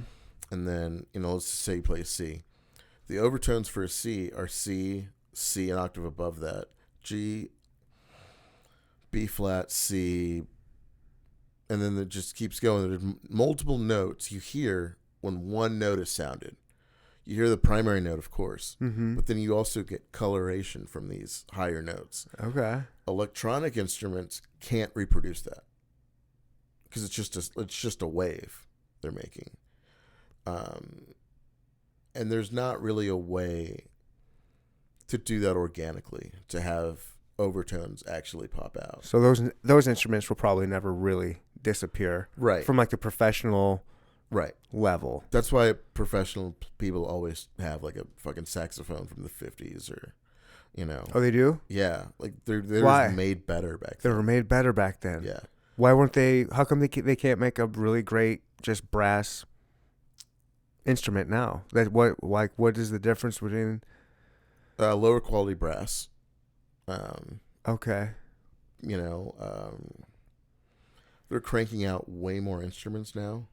You know, every kid wants to learn saxophone, trumpet, or whatever. They do, or does every kid's parents want every them? kid's parents want it. You know what I mean? Yeah. But like, and a lot of parents have something against like used instruments, so they crank out all these cheap Chinese things. What do you think that is? It's classism. I think so. Yeah. I'd buy It's ignorance. I'm going straight to eBay. Yeah. Or straight to Craigslist. It's ignorance for sure. Like, my tenor's a 67. That's cool. Like, I got it because I was like, I liked the guys who played tenor in the 70s, and they would probably be playing instruments that were about 10 years old. So I'm gonna get one from that era. Dude. And it sounds great. It needs repairs all the time. You know, the pads are kind of wonky.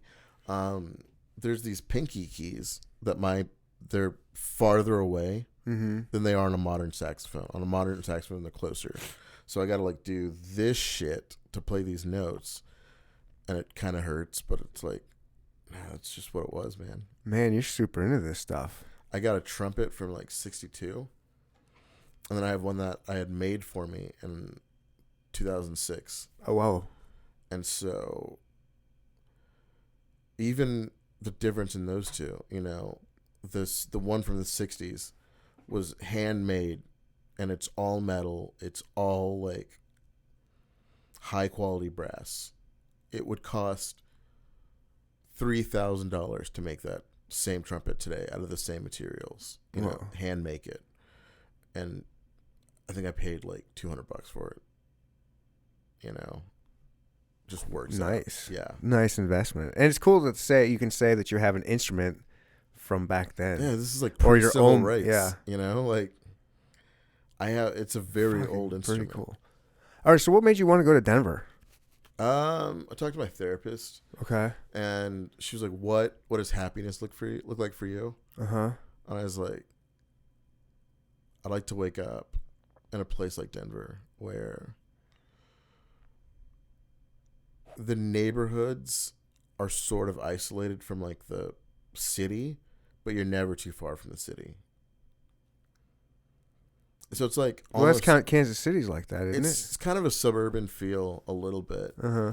but I don't know. I just like the atmosphere. I like how friendly the people are. Okay. Like, I like that weed's legal. Sure. No questions about it legal, you know? Like, Mhm. just go in. I just like it, you know? It was one of those places where I was like, Mountains. You Not gonna go really. out and not so much on the mountains, but, you know, it's just the feel of the city, like the city itself, like yeah, it just The feels people? yeah. restaurants. The Comedy Works there, right? That's like Two of them, yeah. those are like legit places. Like I have a roommate that's a comedian. He's into that. He's already passed by those clubs, and so I'm sure you're gonna try and do that. I'm trying to mooch off of that, yeah. Not mooch off that. I'm just trying to work at those clubs, Oh, right? of course, yeah. That'd be great. Yeah. You could be. And it's just like You can be a living comic, working at the Comedy Works in Denver, living in the place you want to live, yeah. and travel. Still travel. It's still an easy place to travel It's still from, right? accessible, you know. Still it's a places you little- can go. You know, the places I go now are going to be harder to get to, you know. Well, you're just gonna have to find new places to go to. Right. Now I have easier places to go to. Like now it's easier to get to Arizona, fucking Wyoming. They're always asking me to go to Wyoming. but Yeah. I say no to that like 5 times a year. Why? Because Too far, I should have no reason to want to go. dude. Wyoming. I bet you. Where like, Bill? Or I guess Wyoming. Yeah, Wyoming's not. I don't Wyoming know. is No, Wyoming's beautiful. it is. And there's Cheyenne and you know all that. It's closer now. So now it's I'll do it. And now I might not do Atlanta as much. which Okay. I love Atlanta, but like But that's pretty far now. that fucking drive. So now is- now you have to go to the West Coast. yeah. Las Vegas. That's not far, right? No, Vegas is pretty close, I think. Yeah. Utah, Salt Lake City, maybe not too far. Yeah. Yeah, you got all kinds of places. Yeah, there's all sorts of shit. This is going to be great. Yeah. This is great. Are you excited? I don't really get excited about stuff like that anymore. I Okay. just kind of Looking forward to it though, like yeah. I'll Like- be it's different. happy when I'm done. How long have you been here in Kansas City? Like how long has Kansas City been your home? 8 years. Off and on. Yeah. That's a 8 nice. or 9. So yeah, it's been a big chunk of my time. How'd you like Kansas City? It's okay. Okay. You know, I lived in Gladstone, so it's like I didn't really get the full city experience, and like Gladstone. Yeah, there's nothing up there. yeah. It's not super convenient to get downtown, but it's not. It's not impossible. It's Yeah. not a slog. It's just not easy. You know, every time I'd go Depending down- on the time of day. right. You know, that's a half hour. Mm-hmm. Anytime I want to go see my friends, it's a half hour, and it's like, you know, Denver's gonna be similar, but Yeah. I get to see pretty shit the entire way. You know, what I mean? Like, you can smoke weed the whole way. Ha! Yes. No. Don't smoke and drive, Brandon. Oh, that's right. No, Don't I do would that. Never. Please. I would never do that. No, I think it's gonna be more fun. I just like big cities. I like the energy of cities. I love cities. No, I think Denver would probably be cool. discovery I love aspect. Kansas City. Kansas City's dope. I love Kansas City. I'd like to defend it. I like to be a tourist now. Like that's gonna be cool. Like I get to come back and like Mm-hmm. stay in hotels and like That'll be nice. yeah. Now, you're not going to be downtown in Denver? I am slightly north of the river in Denver. Oh, they have a river. I don't know shit Yeah, about Denver. no, I didn't man. know. Apparently, the neighborhood I'm living in now used to be a very bad neighborhood, but then gentrification happened, and it's pretty sweet. So how far from the city, like the heart of the city? Like 5 minutes, 10 minutes. Oh, okay. Yeah. Like I can see. So like, will this be more city living than Gladstone now? Like, is it more? Oh yeah. This is more of a city life for you. Yeah, I mean, like. Are you gonna take advantage of that? Are you gonna go out to the city? Are you gonna? I think so. Are you gonna try and get that comedy scene? Denver, yeah. Like you'll hang out with those comics after I think after so. shows. I think so. Because that's like more of a legit spot than the Rhino. Well, that and it's closer to my house. Less Boy and, Scouts. Probably couple more Marines hanging out there. That's the thing. Yeah. Is that there's gonna be more. Yeah. There's gonna be more competition out there. You're Which I love. gonna become a better comic out there. Yeah, steel sharpens steel. You know, there's a lot of a lot of guys that I'll hang out with here, and it's like, you do not do this at the same level that I do, and I don't want to talk to you about this because your experiences are so limited. Okay. You know, it'd be like a fucking Prince. It'd be like if I had a guitar and I was like, dude, I learned this new chord. And I was like, yep. keep going. Yeah, man. Keep working on it. Keep learning those chords. Yeah, there's more of them. Good luck. Get on YouTube. Dude, Prince is the funniest fucking human. I Really? just watched some of these interviews with him, and he's just, because his speaking voice was super low, That is the funny part. Yeah. and like You don't expect that from him. this guy was interviewing him. He's like, man, I wish you would do the songs, because like after a certain point, he stopped doing like the overtly sexual songs. This guy was like, I really miss you singing Head and like Erotic City, and Prince was like, I have a guitar over there. I can sing you Erotic City. Is that what you'd like? Would you like me to sing it to you right now? I was like, fuck. The guy's like, no, just like at a concert. He's like, I'm not doing it at a concert, but I'll do it for you right now if you want to hear it right now. I was like, Jesus, dude. I'd be like, yeah, do it. He's so fucking. It's just. The more I look into his life, the more I realize he was right about almost everything. You know. You're going to be a Jehovah's Witness now? That's probably the part he was wrong about. But he, like, owning your own material, like owning your content, he was really big on that, and people were like, maybe, but he was like, no, you need to own your own content, like 100%. he fought. Well, yeah, that's why he went into the symbol, right? Yeah. You know, shit like that. Is that inspired, or have you always been that way, or is that how you think too? You just want to own all of your stuff? I mean, I guess most comics kind of do, though, don't they? I mean, most comics, you know, they sign with a label to get their shit out. Like, I didn't want to do that. So, yeah, I know. I was pretty adamant about owning my own stuff. And one of the benefits of that is I can do whatever the fuck I want with it. Mm-hmm. You know? Like, the CD didn't sell well. The new one didn't sell as well as I wanted to. Mm-hmm. So now I can put out a single on Spotify and kind of recoup that loss. I don't have to ask anyone. You know what I mean? Oh, nice. Like, I can just do it. You know, I designed a new cover. I can just put it out. You know, it's going to be out on probably Friday. Trash Can. Yeah. The Ballad of Trash Can. The Ballad of Trash Can. I know that story, right? I think you told it on here. Yeah. Yeah. I can do whatever I want. And it's, you know. Freedom. It's so much freedom. It's harder work because, like, I got to put it out and I got to market the motherfucker. Yeah, trust me, I know that struggle. That's this podcast. It's I clearly own it. Yeah. I don't want anyone to own this shit. Right. And like, so somebody can come. Well, yeah, it is hard. That's the hardest for me. Marketing's the hardest part. Of course. Until you become like Rogan, then you don't have to market. Yeah. You know? Eventually you become a self-perpetuating machine. You have enough subscribers that just come naturally that you don't have to advertise, you know? Mm-hmm. And when you have ownership and a premium product, it's just profit. Like, you've never seen in your entire life a Rolls-Royce commercial. You're right. You know what I mean? Yeah. Somehow the word gets out, though. Yeah. You know? You've never seen a Bentley commercial, but... That's right. But rappers start driving them. They're on MTV. People figure it out, you know? Yep. And Bentley's doing just fine. Yeah. You know? Yeah, you would see it, or like maybe Grey Poupon. Yeah. You would see it. Yeah, oh, you're right. Yeah. Make a dope ass product. If you make a dope product. I don't know. I say that, but I don't know.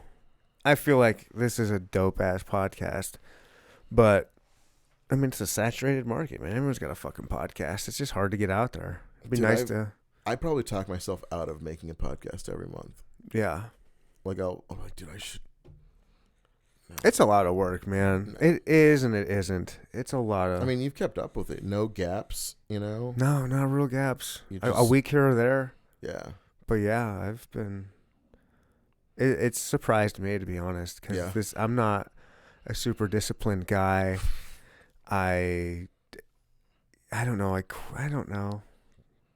I'm just surprised that I've still, because I have a lot of, I get mental issues too. Yeah. Like I get in my head and I'm like, do I want to keep doing this? Like when COVID first started, like the numbers dropped, I was like, yeah, like I don't know, but I say I do this for myself, and I don't care how many people are listening. But at some point, I'm like, I mean, I could be done. Like, I don't know. You still know how many people listen, and it's like, oh, yeah, you're like, COVID fucked me up too, man. My numbers were okay, and then COVID hit, and they got worse. And I was like, I thought people had more time. Yeah, well, I started talking to other podcasters too, and they all said the same thing. It's because most people listen to podcasts at work, or on their way to work. Mm-hmm. And at the initial, when the country shut down, no one's going anywhere. So they're certainly not going to just listen to something. Yeah. Now they're at their house with their kids and they got Netflix, they got Hulu, they got video games, they got their kids, they got whatever. New hobbies they're wanting to start. Yeah. Everybody was talking about how they're going to start cooking new shit all the time and get in shape and learn a language. I got fat, and I got skinny fat. Hey, me too. Yeah, it's hard, man. It sucks. I just miss comedy, but I don't want to do it. Man. Yeah, when are you gonna be able to start doing it again? I don't know. They're just like, are they? I mean, they're kind of. Some places are doing it now.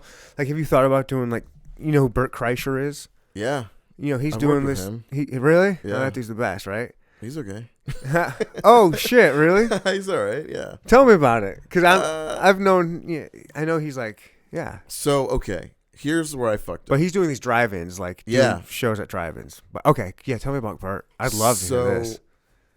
When I was in college, 2006, 2007, I was president of my fraternity, okay?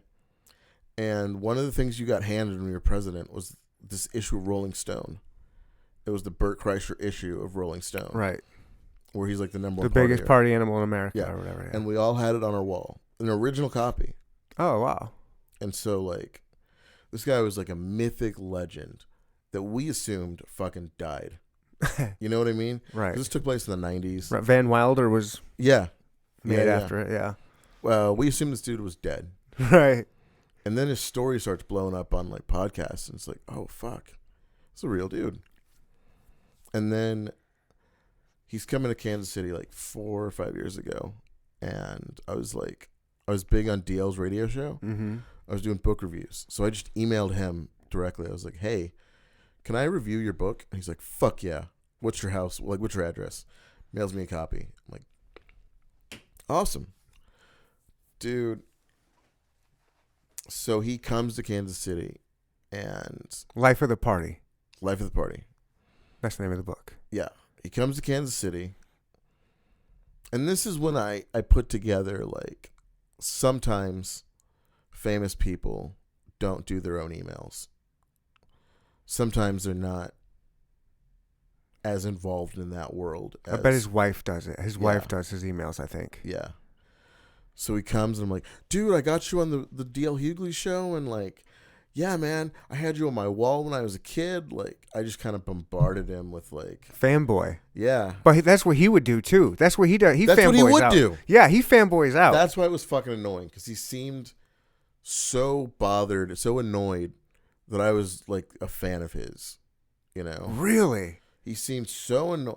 And then I'm not going to throw Ryan Trickey under the bus, but I brought Ryan Trickey back to hang out with me in the green room for a little bit. And then we went next door, we took some shots, and I'm not going to say specifically that Ryan threw up on Bert, Oh, But I will say that something that Ryan had consumed left his body and got on Bert's body. Oh, Okay. Did he have his shirt off? He sure did. No.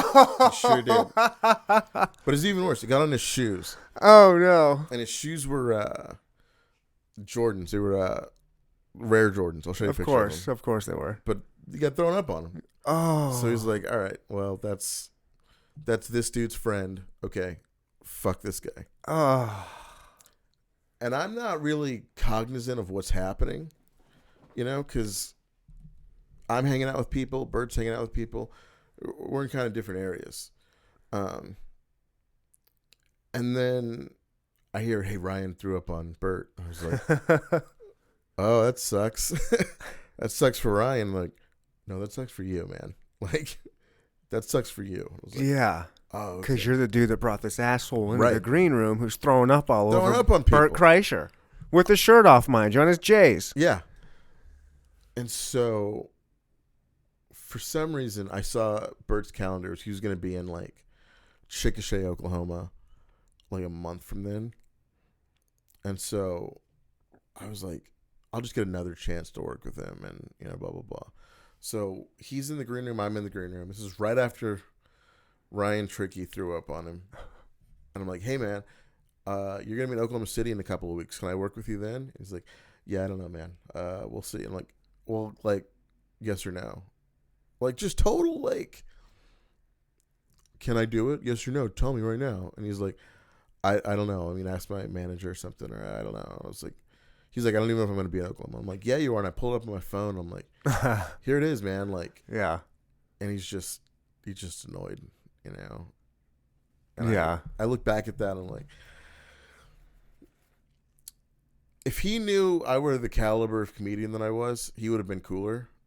But it just popped up like, oh, I'm this opener, and I'm super enthused to see him. He probably gets that everywhere. Mm-hmm. And then, my friend Ryan Tricky threw up on him, With his shirt off on his J's. Yeah, on his fucking J's. Jeez. Dude, I don't know that I would have crawled in a hole for a long time if I did something like that. no way to recover from that. And Ryan, fucking shameless piece of shit, didn't even care. He didn't even care. Because he was so drunk? Yeah, he's just Who like, cares? Oh, I'm he a did party that. animal too. Hey! Yeah, it's like, oh, man. But I wish, that's like one of the only guys I've met that I was like, well, no, it's not. There's a number of guys that I'm like, I wish that guy was cool, But Bert was the one that I was like, I can't believe he's not cool. He had to have an off night. He just got thrown up on. Yeah, and he was really, drinking like pretty heavily. Okay. And so I don't know if he was like trying to cover up something. I'm not trying to throw him under the bus, but He's not going to hear this. There's not a chance. He did radio and he did TV, and he had a cup of whiskey, like in his mug. It was just whiskey. Mm-hmm.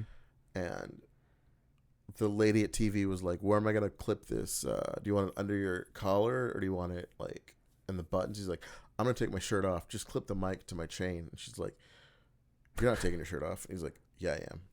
And she's like, "No, you're not." And he's like, "Yeah." And he starts taking the shirt off, and she's like, "He's got to go." So they kick him out of TV. He didn't even get to go on TV in Kansas City.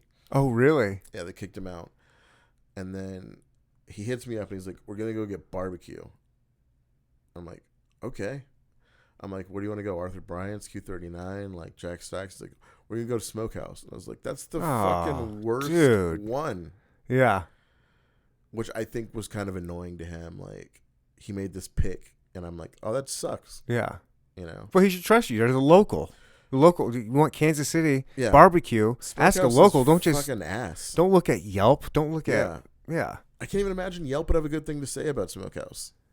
Oh, I do. I would think so because I bet it's a lot of non-locals, a lot of tourists going to Smokehouse, and they're. But I don't know. I haven't looked. Guess we could. We should, but yeah, like, so we show up at Smokehouse. I get there at like 11, and he's already fucked up. In the morning? Yeah. Oh, nice. He's already fucked up. I sit down, and he's like, 2 double Tito's and soda. Right. I was like, all right, cool. Hell yeah. And then they put them in front of me. And I'm like, oh, I'm not drinking. And he was like, no, those are for me. No, they were for me. Oh, okay. But he was like saying, get on my level. And I was like, dude, I have to drive a car after this. Like 3.5 stars. Really? Good for them. Yeah, 3.5 stars. They don't deserve about 3 of those. So yeah, sorry. But yeah, I just annoyed him. I think if we met him, like, because he's friends with Chris Porter and guys like that. So I'm like, I think if I met him, like, where he knew that I was not, just fucking fanboy. Yeah. I think it would have been a better time. But you know what? Do you wonder, or I wonder, maybe if you met him again, if he would remember you, and maybe you could have another first impression. I don't think he would remember me unless Ryan Trickey was with you.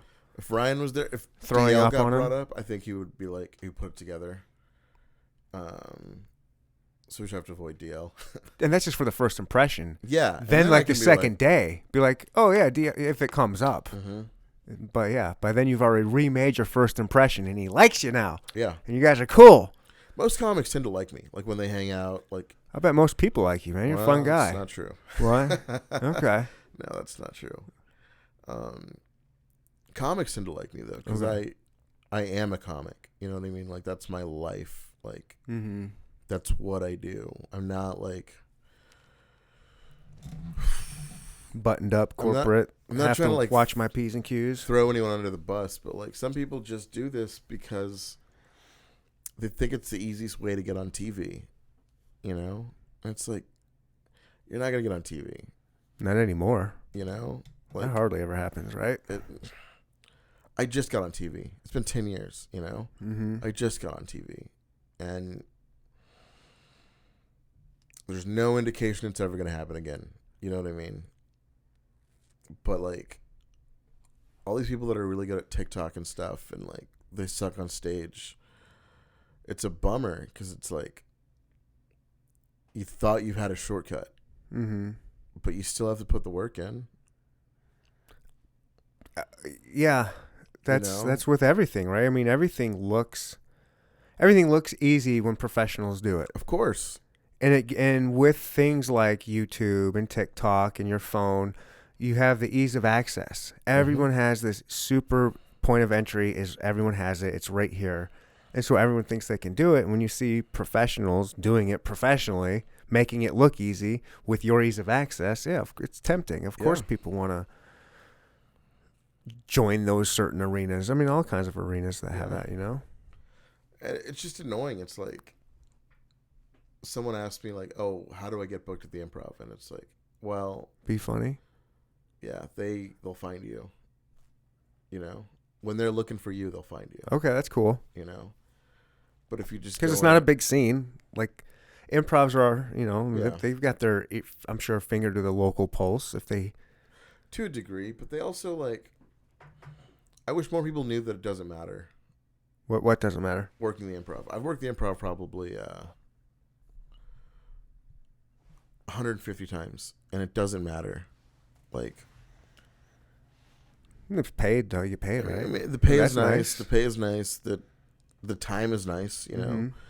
But if I was working anywhere else, I would still be getting the same amount of experience. You know what I mean? Like, yeah. The Improv doesn't make you a good comedian. You can still have an off night there. You can still get booed 5 fucking shows in a row on your birthday weekend. I was gonna say, would the Juke House make you a good comedian? That seems like that's some. If you went, that's some rough training grounds. Yeah, if you did it, I mean, if you figured out how, the barrier to entry is going to be harder. It's going to be harder to get good at a place like that. But if you keep doing it, but if you get good there, you're going to destroy anywhere, right? Yeah, like look at Cedric the Entertainer, right? Right. I say Cedric the Entertainer is the funniest person I've ever seen live because, he just has it. He's a showman. He just has it, man. Yeah. His posture, like he'll tell a joke, and then he'll change his posture to do a callback to a joke, and we laugh at just the way he moves his body. I'm like, that's next level. That motherfucker's on a different fucking level. Like, I met Cedric a lot of times, and those are fun times. Yeah. First time I met Cedric, I was like, hey, it was me and him alone. We were in Charlie Murphy's dressing room at the Sprint Center. Oh, shit. Yeah. And I was like, hey, can I ask you a question? He's like, of course, man. And I had been introduced as a comedian, so he knew that I was a comedian. It's just you two? Yeah. Cool. And I think Charlie's manager, Rich, was Okay. there. And my buddy Aaron, who's, whatever. But so it's me and Cedric's like right here. And I'm like, hey, is your last name really The Entertainer? And he's like, oh, man. Yeah. I used to work at a bank, and they were like, Mr. The Entertainer. And so I said, you know what? I'm going to go into entertainment. I was like, that's cool. And then like a year later, I saw him at the Improv. Mm-hmm. And I was like, hey, can I ask you a question? And he's like, what's up? And I was like, is your name really The Entertainer? And he's like, yeah, man. I used to work at a shoe store, and people were like, Mr. Entertainer. And it was funny. And so I'm like, oh man, we have a joke now. Yeah. I'm gonna say this every time, and he's gonna come up with a different job. Mm-hmm. Oh man, it's gonna be great. A couple of years ago, we were at Starlight Amphitheater. Somehow, we were in the same bathroom. Oh, cool. Not the same stall, Right, but the same bathroom. right. And I look over, and I was like, here's your chance. Now, he's peeing, I'm peeing. I should have waited. But I look over, I'm like, hey, man, can I ask you a question? I was like, yeah, what's up? And I was like, is your last name really The Entertainer? And he fucking looked at me, and he's like, no, it's Kyle's. And then he walked out. And then we're both in the hallway, and he looks at his manager, and he points to me, and he's like, I'm like, what changed? Wow. What changed? He didn't remember you anytime. That's what happened. That's exactly what it is. He never remembered. He never me. remembered you. Yeah. And he probably gets that joke quite a bit. Yeah. And he was just like, what the fuck? And and he was just in a mood. Not today. I got my dick in my hand. Yeah, dude, I can't even. But it's so weird he would even be in a bathroom. What's so weird that he would even say, yeah, you can ask me a question. Yeah. And then still be offended by the question when it's not even, it's clearly. Yeah. It's weird that he would be in the bathroom because he had his own bathroom. Oh, okay. Like he was in his own dressing room. So it's weird that he's in a communal bathroom. But that guy fucking oozes comedy, man. Are you sure it was Cedric the Entertainer that time? Had to have been. Had to have been.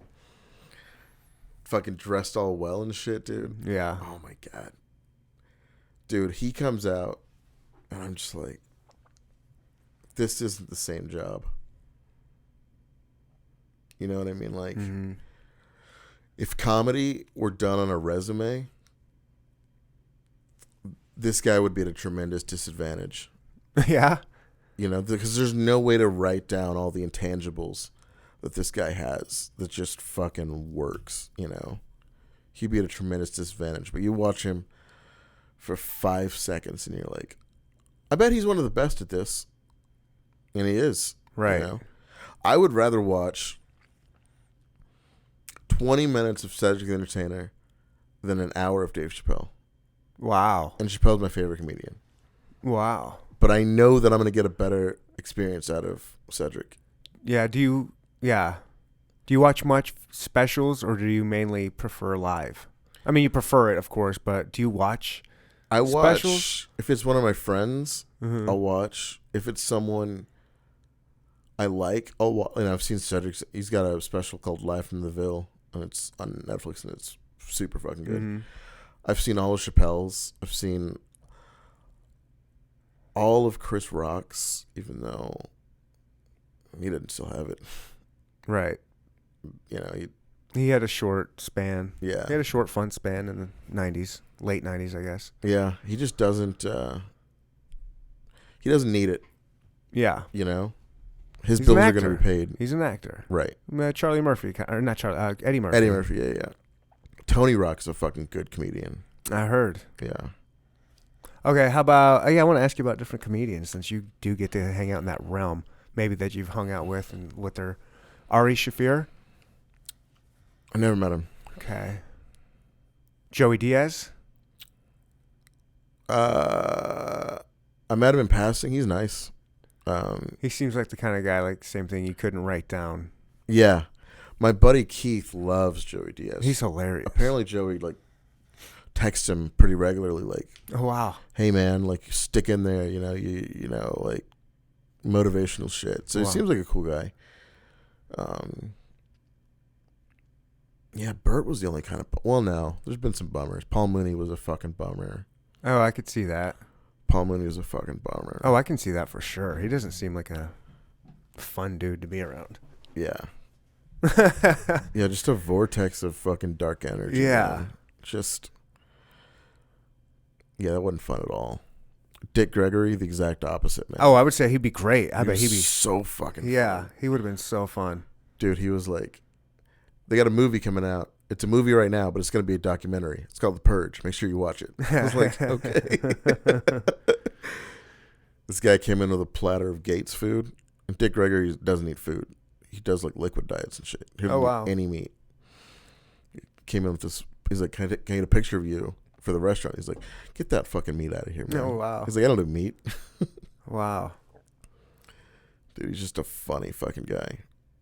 Yeah, he's hilarious. Legend. He was... was it him? Dick Gregory. Didn't he break the Zapruder film on Geraldo or something like that? Was that Dick Gregory? I don't know. Dick Gregory was the first black comic on Tonight Show to sit down. Yeah. Yeah. Any other bummers? Not that I could say without negative reactions. Why? I'll tell you why. Okay. And you'll sure. be like, oh, it's good you didn't say that. Okay. I'm glad I'm getting all this good off the air dirt. Yeah, now there's some most comedians, man, there's like a bond that just immediately forms. Like when you meet someone that's doing the same thing, you go, okay, they might not be as good as I am, but they're trying. You know, and you know, especially when you're doing a weekend with a comic, you know, 3-4 nights, it's just so much easier to be friends than it is to like have any sort of animosity. Like Jeff Dye, we hung out every night for like 4 nights. We hung out every day for like 4 days. You would think that we were best fucking friends. Nice. And we met that week. Nice. And we really haven't talked since that much, you know. But once you guys hang out again, it'll be right It'll back. be Same thing, right just back like to that. it, Yeah. man. Yeah. We had that was back when I was drinking, but we had so much fun. Well, you're gonna start drinking again soon. Yeah. No, What's your drink? What do you got? Do you have it planned out when you stop drinking, when it's gonna be, and what you're gonna drink? And I think it's gonna be the Rock's tequila.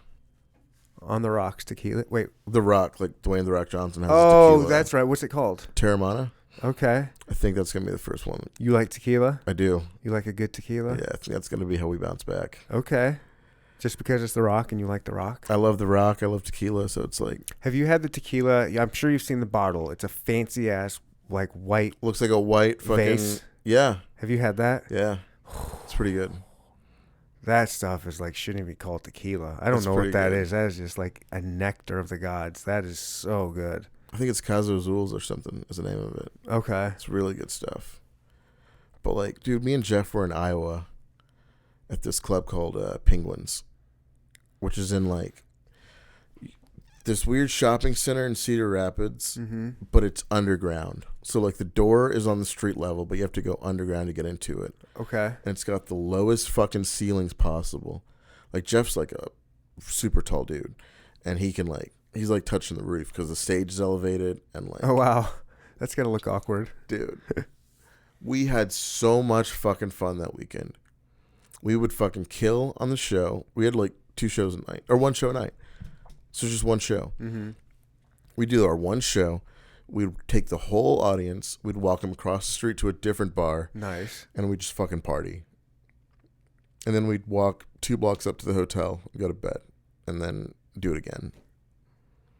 And it's like I should have been a comic. you still got time. I'm 40 years old. You have time. Okay. You have time. All right. Aaron Scarborough looks fucking 58, and he's giving it a go. I know. I think I told him. Or maybe I meant to tell you. When I first saw him do his stand-up, he went up there and did a joke like, yeah, I'm 25. Yeah. So, yeah, I'm 25. And I laughed. I thought that was a joke. I was like, clearly this dude is not 25. That guy needs some lotion, is what that is. He's not moisturizing his face. Yeah. You know. I love that guy. He's great.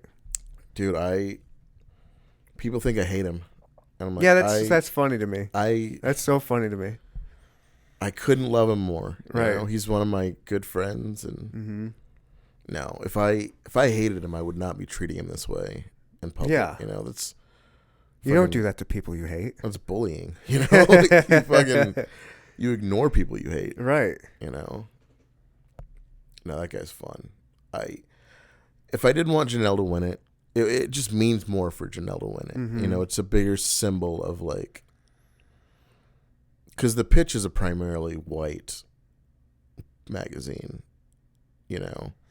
Okay. And it would just mean more to say that like we're crowning a champion from a different walk of life than us, you know. It would say we're really doing it for the merits of comedy versus popularity, which. What's probably going to end up happening is one of these unknown people that I don't know who they are is going to win. Oh, yeah. Because Aaron and Janelle are going to split the community vote.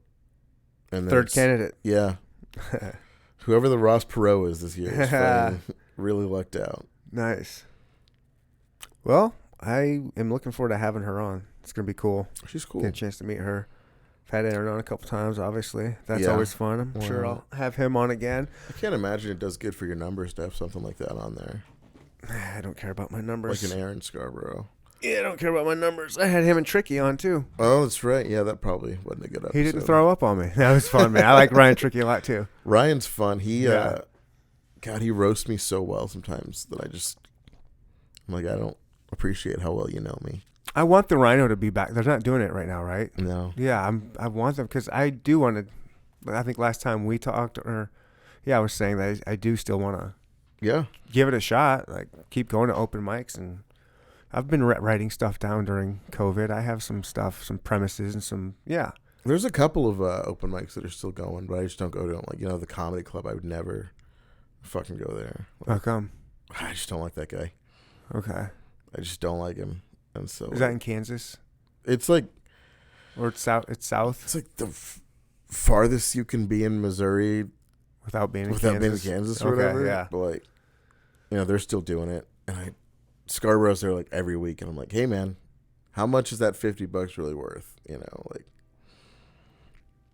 But he's out there doing it. He's just doing something. So I saw, is it Barrel the Bottoms? Are they doing some kind of like weird park one where you stand in the back of a pickup truck or something? It's got a speaker. Yeah, they partnered with this like drive in or drive up or something. Drive up. Susanna Lee Lee has this equipment. She's a comedian, super funny. She's a comedian who has this like radio wave equipment that like you can do stand up in cars, and it you like tune into some radio station and yeah. And she's tried to get me to do it 100 times, and I'm like, dude, I only know how to do it the one way I know how to do it. I don't want to do it this other way. It seems weird, but like Zoom comedy, I don't want to do. No, that's not comedy. That's just torture. Like who wants that? It seems fucking.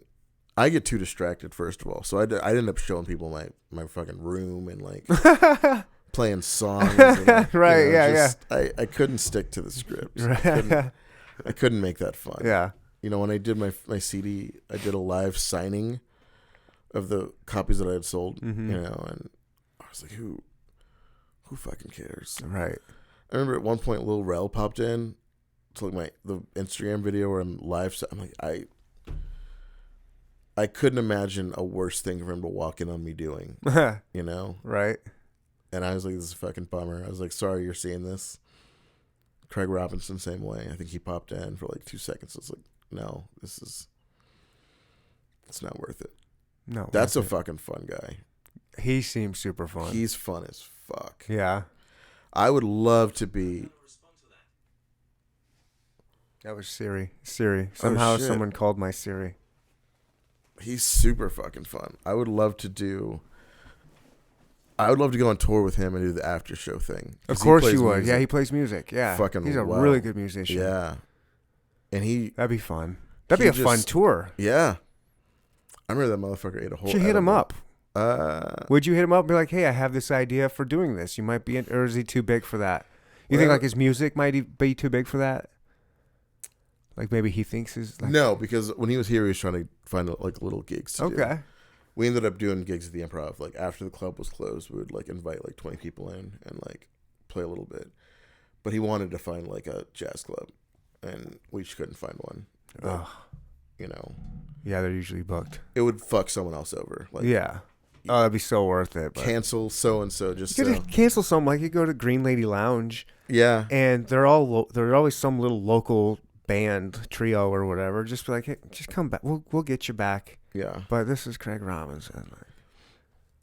And it's fucking. And they'd fun. be like, holy shit, yes, we want to watch. Or like be in the band. Like, oh yeah, there you know what go. I mean? Like he's gonna play keys, I'll play horns, and then you get, you play whatever you play. Mm-hmm. But people don't see it that way. They see it as like a celebrity came in and was a dick. It's like, nah, but you made more money that night than you were ever gonna make. You know what I mean? Like, oh yeah, because he's not taking a tip jar. Yeah. You know what I mean? We went to this bar called Arthur's in Gladstone by the Improv. Sounds familiar. It's like right off 169 and or 170, whatever the highway is by the Improv. And he's very distinctive looking. He's a big dude. And he's got a big ass fro. Mm-hmm. And he's on TV. I mean, he was on The on Office, right? He was on The Office. Everybody he was on knows him. Brooklyn Nine-Nine at the time. And like we walked in and we were just going to sing like 2 songs and bounce. We walked in, someone was like, Craig Robinson! And he was like, all right, I got to go. Yeah. And that's when we started doing the shows at the Improv. But like, dude, that guy fucking knows music, man. Yeah, like, it shows. You can tell. He's just smart. Like, he was just like, yeah, man, it's cool they didn't have to use a snare drum in Thriller. And you're like, oh, yeah, he's like one of those deep nerds. it's like, did they not use a snare? You're like, no, that's a rhythm guitar. It's like, all right, cool. Cool, man. I don't know how to come back to that, but like, cool. Cool. So I like Prince a lot. Yeah. Yeah, this is before I liked Prince so much. Oh, yeah. But he knows all the songs. Mm-hmm. He was a music teacher for a while. That makes sense. Yeah. He's just a fun fucking guy. I think he's sober now, which makes him sound a little less fun, but I don't know why. I always get disappointed when I hear someone go sober. yeah. But I know it's great. I know it's a good thing. It's a healthy thing. But a little part of me is like, Yeah. Dude, I saw him. He's not going to want me no to say offense. that. He's not going to. I've seen him in his element, Mm-hmm. and I could tell that he was having a good time. Yeah. Is what I can say. Okay. I could tell that he was having a good time. He Yeah. said the funniest thing I've ever. Like, one dude came in. He was like a local actor. And he gave Craig his business card. He's like, if you ever need. And Craig was like, yeah, man, if I ever cast, whatever. Yeah. And he looked at the card and he's like, that's your real name? And the guy goes, yeah. And he goes, that's a cool name, man. And the guy goes, thank you so much. That means so much coming from an actor like you, like blah, blah, blah. Like, and Craig was like, I just said you have a cool name. Mm-hmm. Chill. Like, I know nothing of your abilities. Like, I just said that you had a cool name. He's just a cool fucking dude. Well, people are weird. Like, why? Like, Yeah. especially someone that wants to be an actor. A lot of times they're kind of, a little different. A lot of times. Yeah, like, why? I don't That's know funny. why handing a business card would, like, what you thought the end game of that would be. Like, I don't know. Don't disparage business cards. I just ordered 1,000 of them. that's too many. Maybe I ordered. Yeah, You should do 500. I think I got 1,000. That's too many. They're awesome too.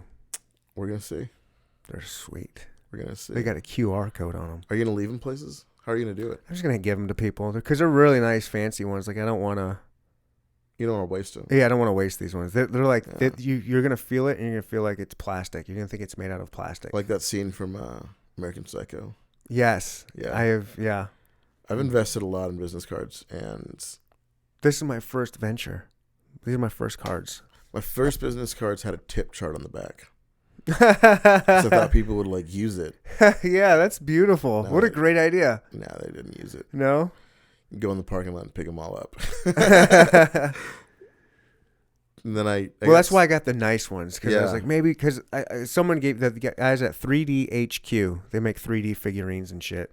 He handed me one, and I was like, whoa, because I get handed business cards all the time too, and I'm just like, I'll put them underneath my desk, my table here a lot of times. But if I'm out and it's somewhere that's, I only do that for podcast people, but if regular people, I just. Thanks. But this one, I was like, oh shit, this is like a nice plastic. Yeah. I don't know. You take it more seriously. That makes sense. And it's got a QR code on it. I think that's key. Yeah. You know, they can just scan it. It brings me them to my website. And then if you want to throw the card out, okay. Yeah. But now you've gone to my website at least. Now you've made the investment. Yeah. Now you're smart. I don't know in the acting realm what the guy thought was going to happen. Yeah. Like, was Craig going to be on a movie set and be like, The one guy with fuck, the, yeah. that guy, let's get him down. You Yeah. know, like, it just doesn't work like that. You have to have, like, I'm fucking friends with the guy and he's not calling me, you know? Mm-hmm. Like, I have his number. I can text him and Maybe he'll tell you when the audition is.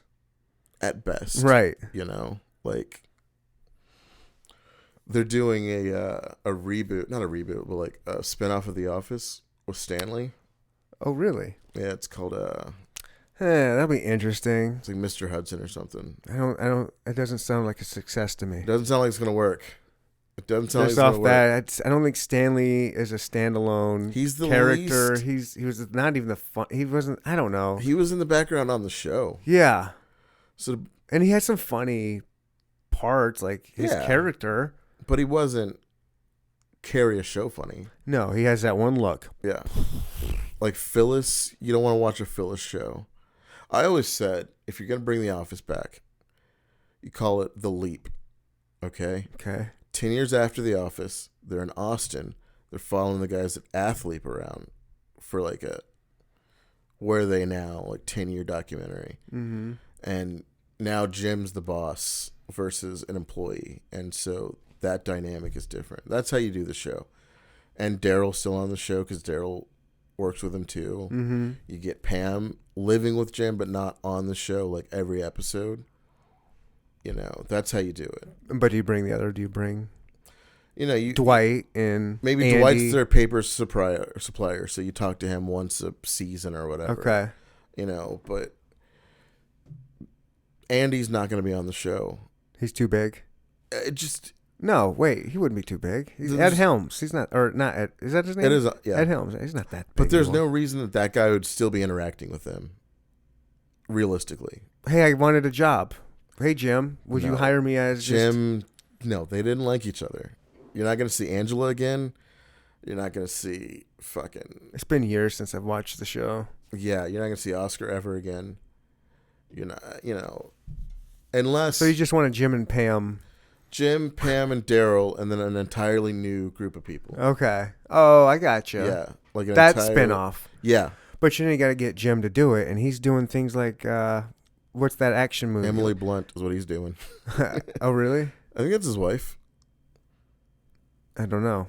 But anyway, what's that action Oh, movie? Jack Reacher. Jack Reacher. Like Or no, Jack Ryan. Okay, yeah, he's doing Yeah. that on Amazon. Yeah. Do you think he would want to go back and like? Do you think he's trying to get out of that pigeonhole kind of character and like? Because he's done other different films like movies. I think he'd do a season. Yeah, Yeah, I mean, maybe for like a different channel, like it would a have to Hulu, be like a Hulu one season, one off season. Yeah, like yeah, a yeah. Hulu only or yeah, something where you exclusive. could like cuss or you know, Amazon come in and exclusive, out. yeah. You know, No, you couldn't cuss in it. you don't think so? Because it's The Office. You got to keep the Oh, whole. that's true. You got to keep the whole formula and everything Yeah, consistent with that world. yeah. That's why the Stanley thing I don't think is gonna work because it's like this black family. That's just not what the people who watch The Office for. Like, Right. And he was cheating on his wife. Yeah, he's like not a good dude. He's like a scumbag. Yeah. Lazy, like, nah, dude, it's not gonna work. Yeah, how are they gonna change? Are they gonna just make him this? He's like turning around a bicycle repair shop is like what the show is about. It's like, dude, good luck, but like, he's working at a bicycle repair shop. Yeah, like what? Who's coming up with this? Who thinks anybody wants to watch this? I think it's him, man. I think it's him because he's like pushing the GoFundMe really hard, and he's like, if you pay $1,000, you can be on the show. I'm like, that's where you're fucking up. Like, oh yeah, you're just gonna have that dude with a cool name. Just fucking any kind of dude with $1,000 is to be on the show. Like, no, no. Good luck. Mm-hmm. And if it's good, I'll watch it, but probably not going to be good. I would watch it for the train wreck just to see how bad it is. It's probably not even going to get made, dude. No, you know what I not. mean? Like, it'll probably get filmed and then canned for no interest. Yeah. When a lot of things get filmed and then just dropped. Yeah, I did Unsolved Mysteries last year. Yeah, filmed that, and then what were you on there? Did you act? Do you have speaking? I don't have speaking lines. In the background or something? I had speaking lines like live, like when we did it. And they just didn't use them? They didn't use any of it. Damn. Dude, I had a running part where I ran like, probably filmed that 8 times, didn't show it once. Oh, no. You know? How long were you in the show for? Like 6 minutes. Oh, wow. Doing what? Off just standing around? Yeah. It was like a 6-minute chunk where I'm in it like every couple of scenes. Just pointing to shit. Picking up sticks. But what was your character? It was the brother of the guy that disappeared. Okay. Yeah. But like, I was on set for 8 hours and they didn't use 8 hours or anything. Right. I was like, man, this. Was that fun? No. Oh, yeah, everybody complains about sucks. That. Acting sucks, dude. I don't think it'd be very fun. I just want to do stand up. I mean, I did. Are you going to be able to do stand up in Denver now? Like, are they doing? Is there a spot? Oh, yeah, Comedy Works is doing stuff. I looked it up. They have Big J Okerson's going to be in there. Yeah. In a couple, I think maybe next month or something. I was like, ooh, that'd be a cool one. My buddy Derek is like a regular there. So, are they open every day or is it just the weekend? I think it's just the weekend. Damn. But I think it was always just the weekend. Okay. Yeah. Are there any other comedy? I'm surely there's other comedy clubs there. Like, what's their comedy scene like outside of that? Do you know? It's kind of a bitchy scene. I mean, some of the people I've met are just kind of like, I don't know. You know what it is? It's every comedy scene is dramatic, mm-hmm. and every scene wants to get you caught up on the drama. You know? Okay. But I've only been visiting, so they're like, oh, this dude might be a whatever, blah, blah, blah. It's like, I'm never going to meet that fucking guy. Mm-hmm. You know what I mean? Now you are. Now I am. Now you are. Good luck with that. Now I got to dude. be like, oh, fuck. Do I remember his name? Like, you know what I mean? Like, yeah. Do you think with the comedy scene right now, so there's like, in California, are you seeing like all these comics leaving? I'm seeing more people leave New York than. Okay. Cause both New York people are just like, fuck this. Do you think that's good or bad? Do you think that could? Because probably, I'm sure some of them probably moved to Colorado, right? Like, who doesn't want to move to Denver? I mean, I think it's good for. Like, what are your thoughts on that? Rogan's going to Austin or something and starting a comedy club there and he's brought people there. Yeah, I mean, shit like that's good. I mean, I think people need to know the middle of the country is a real place. Mm-hmm. Well, I think some people are going to Nashville. Yeah. Nashville's dope. I'm sure there'll be people that go to Denver. Denver, Atlanta, probably. So this is all good. Yeah, I mean, it's just. I'm excited for you. What I hope doesn't happen is that, like, 20 big names move there and then it pushes. All the guys on the bubble that were about to start working pushes them out. But I don't know that could happen. No? I mean, I've already done enough in Denver to where anyone who's seen me knows that I'm really good. Mm-hmm. I did Porter's Hulu special, which was taped in Denver. And a couple comics came after that, and they're like, "Oh, you're really good." Nice. And then I did a couple of weeks where I just visited, and everyone was like, "Oh, you're good," So I think I'll be fine. It would be really annoying if it's like I had to compete with fucking Keenan Thompson every week or something. Mm-hmm. Like that would, it's not fun at that point. But I think more people are going to move to Atlanta because they have sort of a baked-in TV film industry. Okay. So it's not a big transition. Right. Maybe San Diego. Mm-hmm. It's just LA and New York are so expensive. And if you're just trying to do be a comic, you just haven't had a job in 6 months. So, like... A lot of out-of-work comics, right? Yeah. Just struggling. Mm-hmm. Ugh. Yeah, that sucks. I hope this shit ends soon. Yeah. One way or another. Dude, it was looking bad, man. It was, but now it's looking better. It's looking better now. Looking better. We'll have a vaccine soon. Russia's got one. Yeah. Putin gave it to his daughter, if you trust that. Putin's wild, man. Putin's wild. I like that guy. I mean, I respect that guy. Clearly don't like him, but I respect. There's a classic video on YouTube of him going to go visit this facility, and he goes to this meeting, and when he got there, it was like, all the heads, and he was getting there to like bust heads, kind of like see what the fuck was going on with the facility. Why isn't it working? And he made some kind of deal, and he basically had everybody sign this contract or something, and one guy didn't sign it, and he was like, and it's all in Russian. He's like, "Oh, I noticed you didn't. And is there a problem with this?" He's like, "Oh no, I didn't have a pen." Like he got froze. Like he didn't want to sign it. It was like, "Oh no, I don't have a pen." And so Putin hands him his own pen, signs it, gives it back, and he says, "Give me my pen back." He's like, "Give me my pen back." Like just so gangster. Like, Just insane. yeah, but he was like, I came here. It was like a surprise visit. Like they were all scared shitless. Like I came here and you guys were running around here like cockroaches trying to hide shit and blah blah blah. And you could tell if that dude didn't sign that paper, woo, It's gonna fucking disappear. yeah, he's gonna fall out a window. Tiananmen Square, man. This is gonna be. You ever watch that video? The tank. Yeah. That That dude just. I haven't watched the whole video. Does he get run over? No. Okay, I didn't think so. They just grab him. Okay. They just grab him, and he was never heard from again. Of course. No one even knows who it was. Oh wow. Like, no one's gonna admit they know who it was. yeah, Yeah. Like his family's never been like, yeah, we lost a son that day. They Like, probably found his family too. dude, They knew him. They grabbed him. They grabbed his family, made them disappear. that guy's fucking gone. Communism, man. Don't go to China and fucking question shit. Don't go. That seems like a good place to end this. Yeah, don't go to China, guys. Don't go to China. Don't fucking go to China. Mm-hmm. Perfect place. Go to my website, brandoncomedy.com. Buy my CD, please. Oh, please. Do it. By the time this is out, the Ballad of Trash Can will probably be out on All right. Spotify and Ooh. yeah, Nice. yeah. Nice. That'll be a fun one. Good.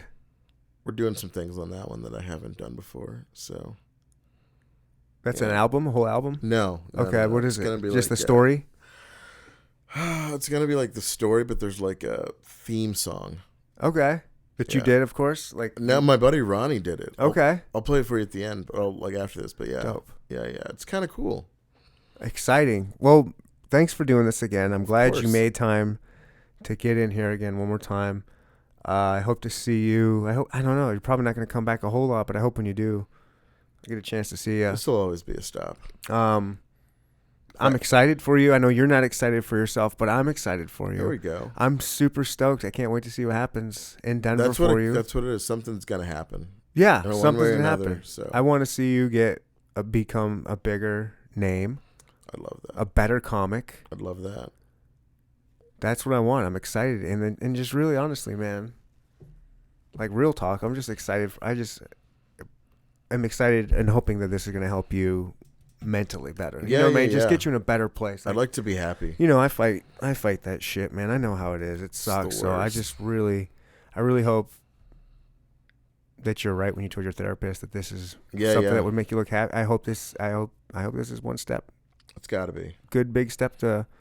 Yeah, man. It's got to Fly, baby bird, fly. Yeah. I'm excited. Everybody, thanks. Brandon Patrick, give him support. Give me support if you like to. Neanderthal Pod. Here we go. That's it. Bye. Yeah, fuck Aaron Scarborough.